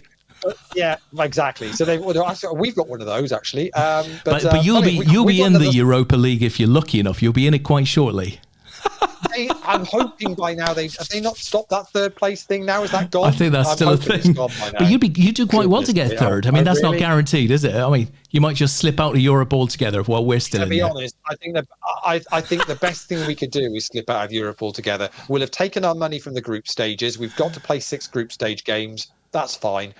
To be honest, whoever we were going to play in the knockout stages was only going to do us over anyway. So let's give somebody else a chance to actually go. Yeah, but you could be a different team come January. Do you know? The mood might have changed around the place. Who knows? Which it genuinely will. It genuinely will. But my point was that the midweek, so they've got this automated VAR. So the offside are a much more automated system. It's not a human putting a line here. It's a much more automated process. Well, and the way they show the VAR in Champions League is not 2 lines. The line is drawn where the defender is, and then the attacker is in 3D. And if the attacker... Oh, I saw that. Yes, I've seen that. Yeah. It looks amazing. Super quick. Yeah. Well, I like that. That's how... Can't be real though, can it? Reason, it's made up. It's all made up. For some reason, in this country, we bought we bought the wrong VAR system and are using it in the wrong way, and refuse to change what we're doing. Next, they'll be putting these guys in charge of building a high-speed train line up to Manchester. That's what we're doing next. I don't think that's going to happen. But for me, look, this was the only good point out of that whole bloody just ridiculous scenario last week. It was that somebody, and it didn't have to be Liverpool, but it had to be somebody, had to sort of say, look, guys, enough is enough. You know, we're going to have to look at our options here if you don't do your job. Fair enough. Somebody had to do it.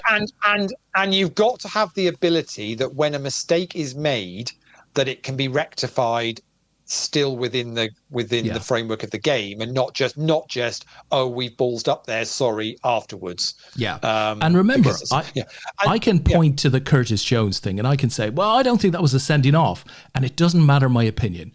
If the ref says it's a sending off, it's completely subjective enough for him to be completely right there. You can't question it.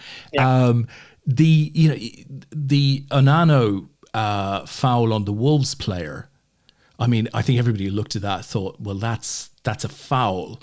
But again, it's hard to sort of, the ref was, could take a view, well, such and such a thing happened, if it had been, and it's hard to argue. Given, I wouldn't. If it had been given, I wouldn't have argued. But if the VAR says, hey, that's a good goal, and you don't get the goal from it, then that's different.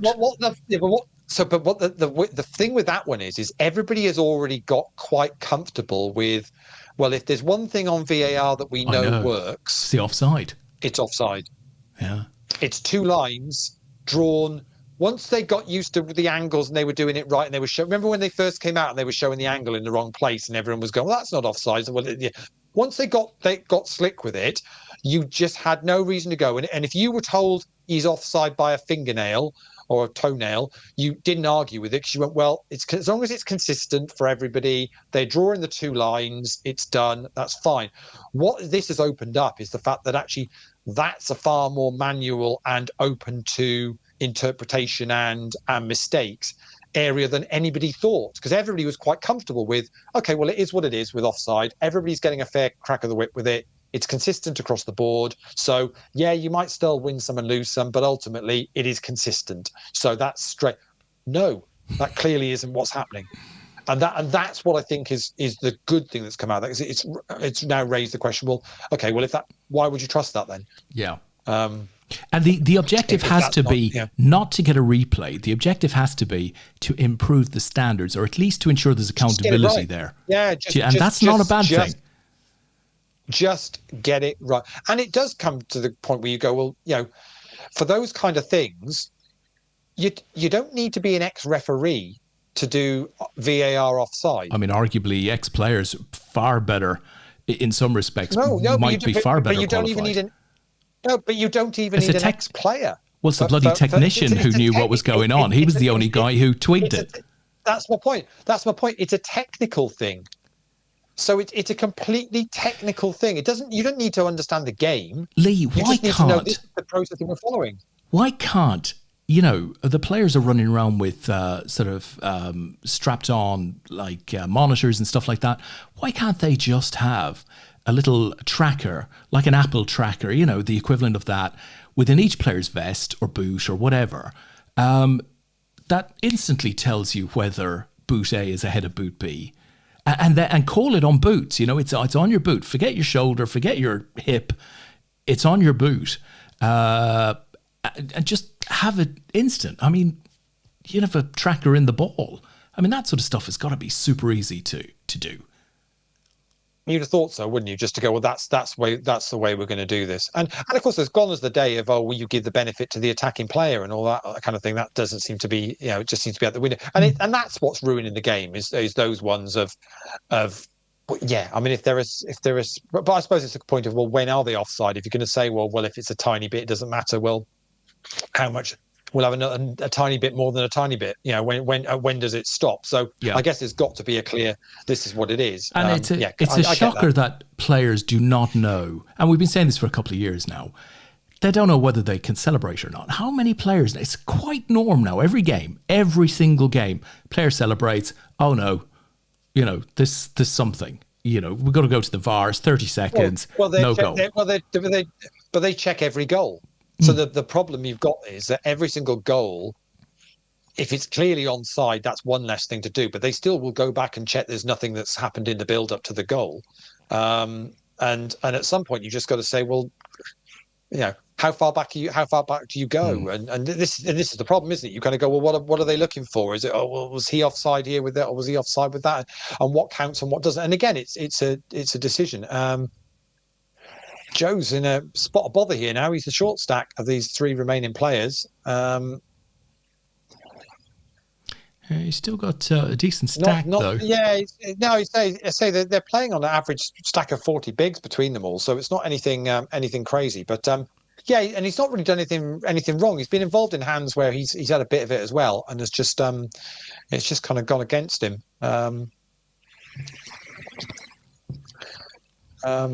So see whether he can play this out and win it. But we'll see what happens at the weekend. It feels like Brentford is a must-win game for us on Saturday afternoon. I don't think they're going to. We'll get rid of Ten Hag anytime soon, but I do feel if we don't pick up 3 points, then if we lose it, crikey. I think the pressure is really on him. Luckily, I think we're going into international break, aren't we? I think after this weekend, so that won't do any harm. Having another couple of weeks of getting players back and how have you felt that he's dealt with this tricky period, Lee? And it is a tricky period. There's stuff happening off the field, from ownership to issues with players to the on-field stuff where it's not hanging together quite. There's all sorts of things going on. So difficult period. How do you think he's dealt with it just in front of the cameras and stuff like that? Yeah, no, I'm happy with him. I mean, he's got a process. He's sticking to that. He's not getting overly worried about it, and he's had all sorts going on from all areas. And I look and go, well, okay, you could say, all right, well, it's not working. But why is it not working? Because you can't. He's had to clear a lot of bad apples out of that squad that were there, just festering, causing problems. And it was always going to take 2-3 windows to properly do that. You can't just get rid of them all in one go and bring a load of more players in. So he's now got more of his players in. There are more of his players starting in the team, and he's doing things his way. But I look and go, well, okay, if we didn't have him, who would we have? But that's who's available, and that that's an excusing question, right? That's an excusing question. I think the question is, he's had a few windows now. He's spent a fair chunk of cash, got his own players in there. Granted, he's had a lot go against him. He's got a lot of players in, but they're not necessarily the players he ideally would have wanted to have. But we're not in a place at the moment where we're going to get those players.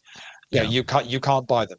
Declan Rice was not going to come to us. Bellingham was not going to come to us. Haaland was not going to come to us. All these players that we've toyed around, potentially being interested, but we're never not in a place at the moment where we're going to do that. So what I'm liking is he's looking at the youth. So we're bringing more of the youth players through that are seeing what they can do, and we're building a younger squad. And if he's given the time, on the basis that I don't think there's anybody else out there that would do any better, then give him the time to carry on doing what he's doing. There's lots of good that he has. There's a few signings that don't make any sense to me. Mason Mount didn't make any sense to me. What we paid for Anthony didn't make any sense to me, because I'm not seeing him setting the world alight. But sometimes some of these players take a little bit of time, and I'm very wary that you come to United and there still is this expectation, which is just above and beyond. But there's players that I've seen have been signed this year that I do kind of question, why were we not in for them? Oh yeah, Anthony Gordon going to Newcastle, doing well. Makes no sense. Yeah, Gravenberch going to you guys, starting to play well now. Makes no sense. Yeah, it makes no sense to me why we weren't in for that when we were looking for midfielders. So why even wasn't Levia, that a deal? 50 million, he potentially have loved to have gone to United, one would have assumed. Yeah. So, and some of the players that we've sub, but I do also think we are genuinely being hindered by financial fair play. Clearly, they've got, the club has got themselves into a position whereby they can't just go. What the Amrabat deal makes no sense whatsoever. The guy has always wanted to play for us. We wanted him as an all in the call here. This could Mel's really in trouble. help Joe. Mel is going to be in serious trouble, and Cipriano is going to win that. But I think this is going to mean good news for Joe, because it puts Mel 29 on absolute fumes now. But yeah, we've got ourselves, to say, financially in a bit of a tricky spot as well. We're still one of the biggest clubs revenue wise. Yet we've got ourselves in a spot of bother. 10-7 versus 10-5, 10-5 at risk.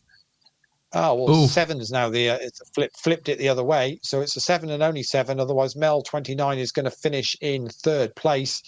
And Mel 29 does finish in third place. So we are heads up in this one now. And what a result for Joe Gaynard. 3.5-1 to 1 chip lead for Cipriano.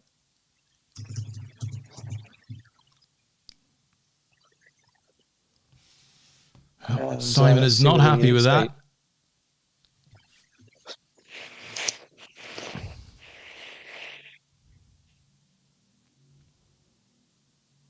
Mel had been showing plenty of form as well.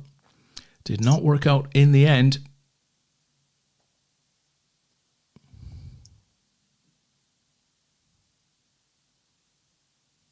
Yeah, you think Cipriano probably will see this through now from this point on, but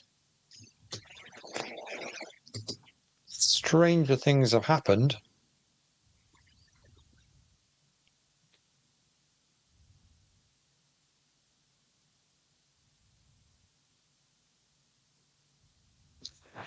What do you reckon? You reckon Joe could? No, I mean, Joe's playing for. I mean, there's another about $20 in prize money plus whatever the final bounty is. So actually, there's a decent bit of cash still up top here. Des, probably playing for somewhere around $50, $60, something like that, I think.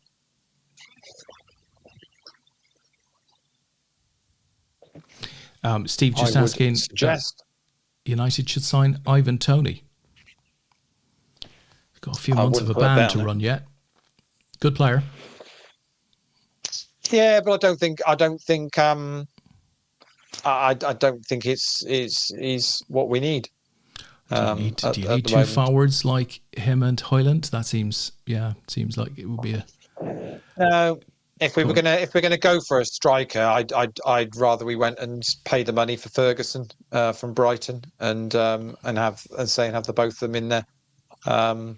We've still got to say we've got to make a decision. It sounds like Sancho's is going to be out in January, by the sounds of it, because he's refusing to apologise. Why did that go wrong? From a management point of view, just because the player is an arsehole, if you excuse my French. Yeah, but it looks like that. Yeah, it sounds like there's more. Yeah, there's more to that. Sounds like the player had issues at City and also had issues at Dortmund as well. So probably actually that's United not doing enough due diligence on a player. You wouldn't have had that under Ferguson's time. He would have done a lot more. Yeah. On a player. They decided they wanted him for whatever reason and chased him for far too long, and actually probably should have just gone, nah, do you know what? No, we don't. Because I get the impression wherever he would have gone, yeah. Same thing, potentially, yeah. Liverpool picked up McAllister for 36 million. It seems like nuts money now. Well, yeah, I don't quite know how you ever got him so cheap from Brighton. That was a strange one, because Brighton have really squeezed everything they can out of the signings that the players they've let go. So I was really surprised that you managed, and I don't know why you got that deal. Did he have something in his contract that would allow him to go for that? Or I don't think so. I think he did. Did he? No, I think he did. I think it was a release. That'll be it. Yeah. So how anybody else wasn't in for that, I just find bizarre. And Sabosley seems to have been a brilliant pickup, Lee. Did you see that drive from outside the penalty area against? I mean, Jesus, this guy hits a ball like nobody's business. Yeah.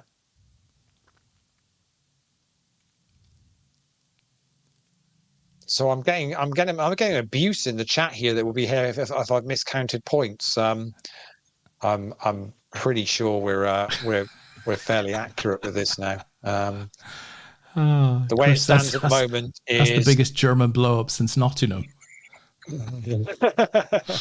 I don't think you can say that. You can't say that, Chris Bean. Be hilarious if Wiltshire miscounted points. No, it's not possible.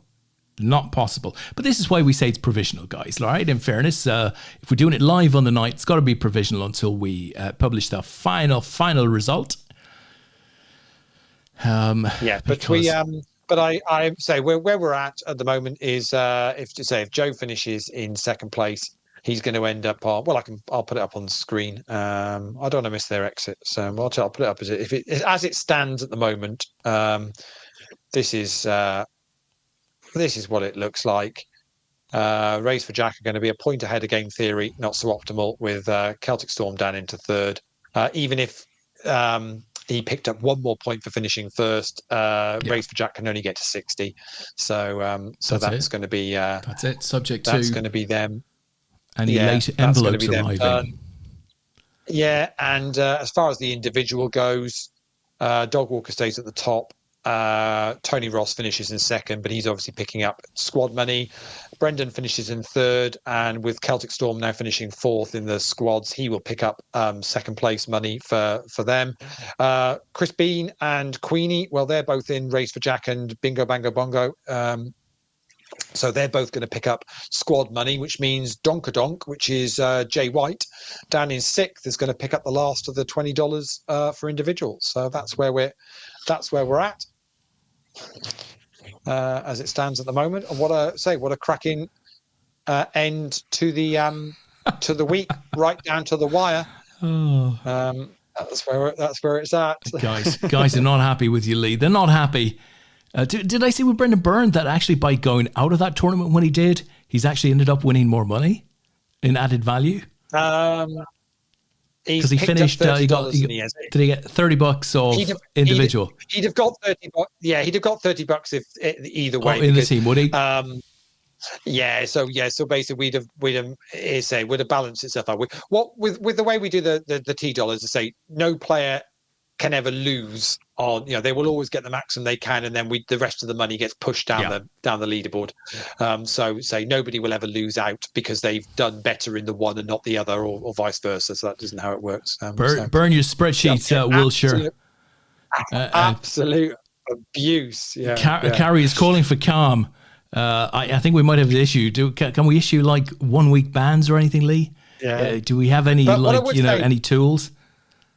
What I would say is they've done. They've 9 cashes in the week. They're going to finish third and pick up $20 $T each. So that's all right. So that's not bad. It's a good kickstart into next week for them. Plus, with 9 cashes in the week, they're going to have had a decent little bit of prize money. That's for sure. I don't know what Simon picked up for winning the PLO last night. 100 and something. It was just a low 100. What did I say it was? Yeah. Yeah, I did say earlier on what it was, wasn't it? It was, So it was, just over $100. He's probably only spent that on sex, drugs, and rock and roll, or something like that. Sex, drugs, and rock and roll. Fantastic, guys. All you need to know is that when it came down to it, the moment of truth, you just fell a little short. Yes, business.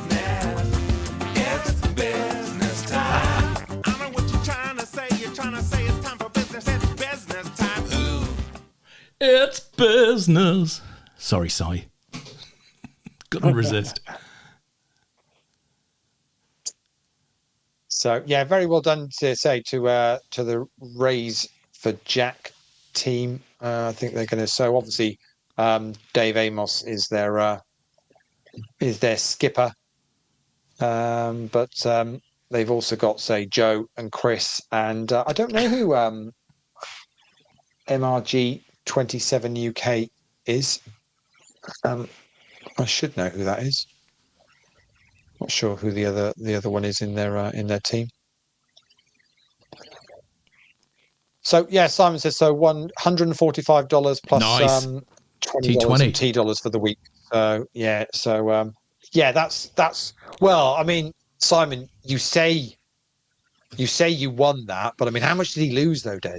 Oh, how much did he lose, Lee? How much did he lose? How much did that cost to get that result? Yeah, I mean, he says he's won that, but how much is it? You know, Lee said he's doubled his GG roll. But how much? How much has he had to pay to get that GG roll, Lee? Yeah, but you say, I mean, you know, what's his hourly rate, Des? What's his hourly rate? What's his ROI? What's his ROI, Des? Sense. That's what we want to know. Sense, Lee. He's making sense in the hour. Yeah.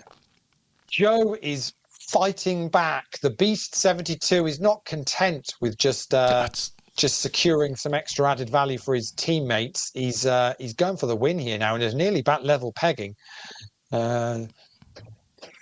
Chip-wise, Cipriano doesn't know what to do. Wants to get this over with. And Cipriano, if I'm not mistaken, Lee, has like quite a record of wins or cash. In any event, it doesn't mean he's not put a lot in, of course.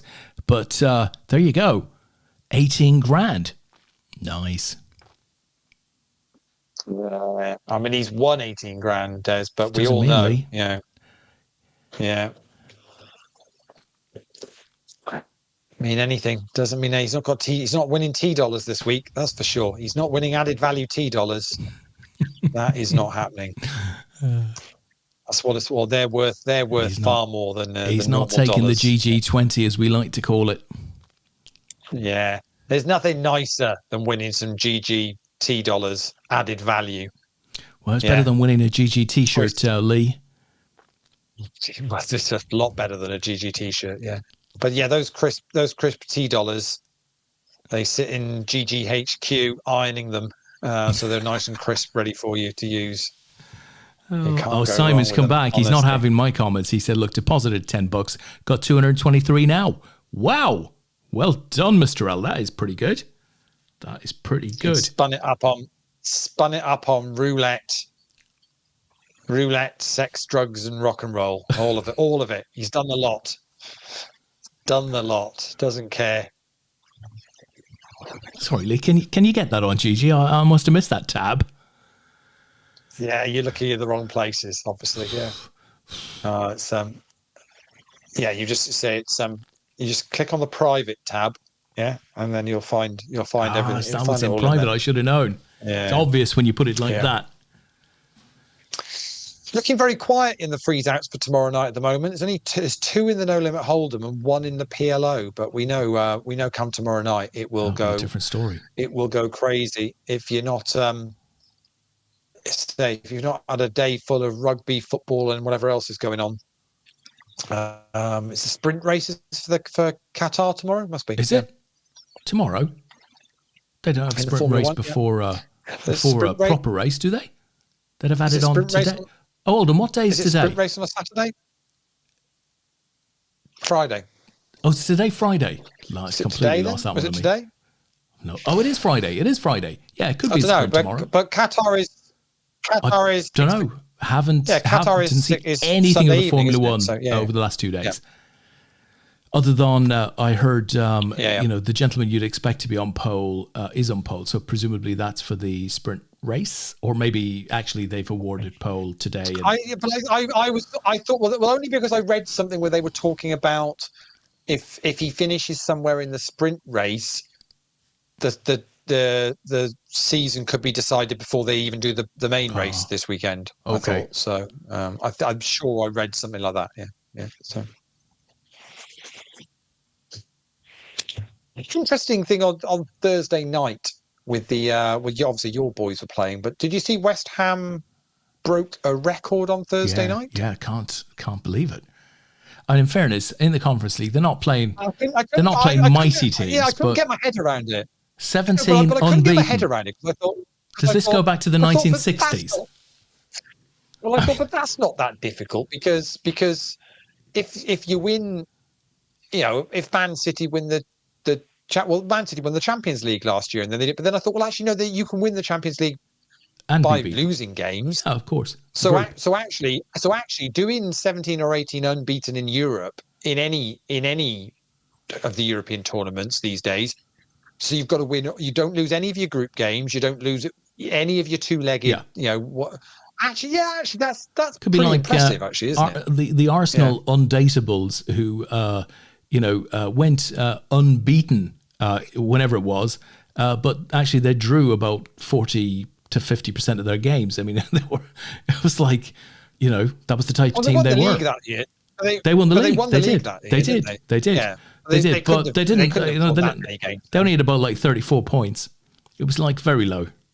Well, maybe higher than that. But they drew quite a lot of games. Though, a few more. Yeah. They drew about 12 games, if I'm not mistaken. Yeah. Yeah. So I don't know. I mean, but to be honest, I think going unbeaten is pretty impressive. Mind you, I'd have said if City could, if anyone was going, City were looking at the type of team that could do it this year, and then they go and lose at Wolves. So hey, what do I know? Maybe the league isn't quite as it's going to be one way race as we thought it was going to be. Rodri's out for the Arsenal game on Sunday. Be interesting to see how they do without him. He's become a very important player for them. It's and they're struggling with it. Did you see the stats that got released during the week? Do you know who's played the most minutes of games in the last 12 months? So there was a thing there. So it includes all internationals and everything. So basically, who's played the most football? Which player has played the most football in the last? Yeah, I think it's a 12-month period. So no idea who. I remember we had a discussion on something similar a few months ago, but who came out tops there? Bruno Fernandes. Doesn't surprise me. Did they have a deep run in Europe last year? Pretty much got to the semi-final. So pretty much got to both cup finals, semi-finals of the Europe, and obviously Portugal went deep in most international stuff. But Rashford was in that top 10 as well. Well, he would have been. He's a critical part of.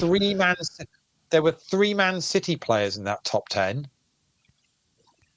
and one of them was the other striker, Alvarez. Yeah, Alvarez. Really? Which that surprises me. Get my head around. Really? Yeah. Yeah. Well, it was an article on the BBC Sport, and I read it kind of going, really? I'll tell you, Akanji was one of the Man City players, and I can't think of the third one was. Might be Alvarez Bernardo really Silva coming out of his like shell. That, so. Looks like a proper good player, but that surprises me. Yeah, but that's why I when I read that I was then questioning. Well, but actually Fernandes one probably makes a lot of sense. And actually, if Fernandes and Rashford were in that and have played the most football in the last 12 months, I can kind of understand where they're at. Well, they're not firing all cylinders now because you said after Liverpool's Liverpool last season, you said a lot of that was down to what they'd done for the 3 or 4 seasons before at the level that they'd been at. Well, if you look at the season before, we played every game. Champions League final, League Cup final, FA Cup final, all the league games, plus all of those players are internationals as well.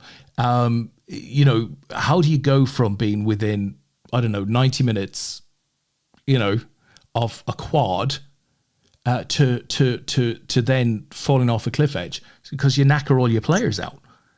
And there was no pre-season because of the World Cup and stuff. It was just crazy scenario. So if you're then for Fernandes and Rashford, if you're then in a United squad that started this season with a shitload of injuries. And you started the season early. You guys were back a week and a half to 2 weeks before everybody else. Yeah. And Rashford was back in Portugal 2 weeks before that doing personal training.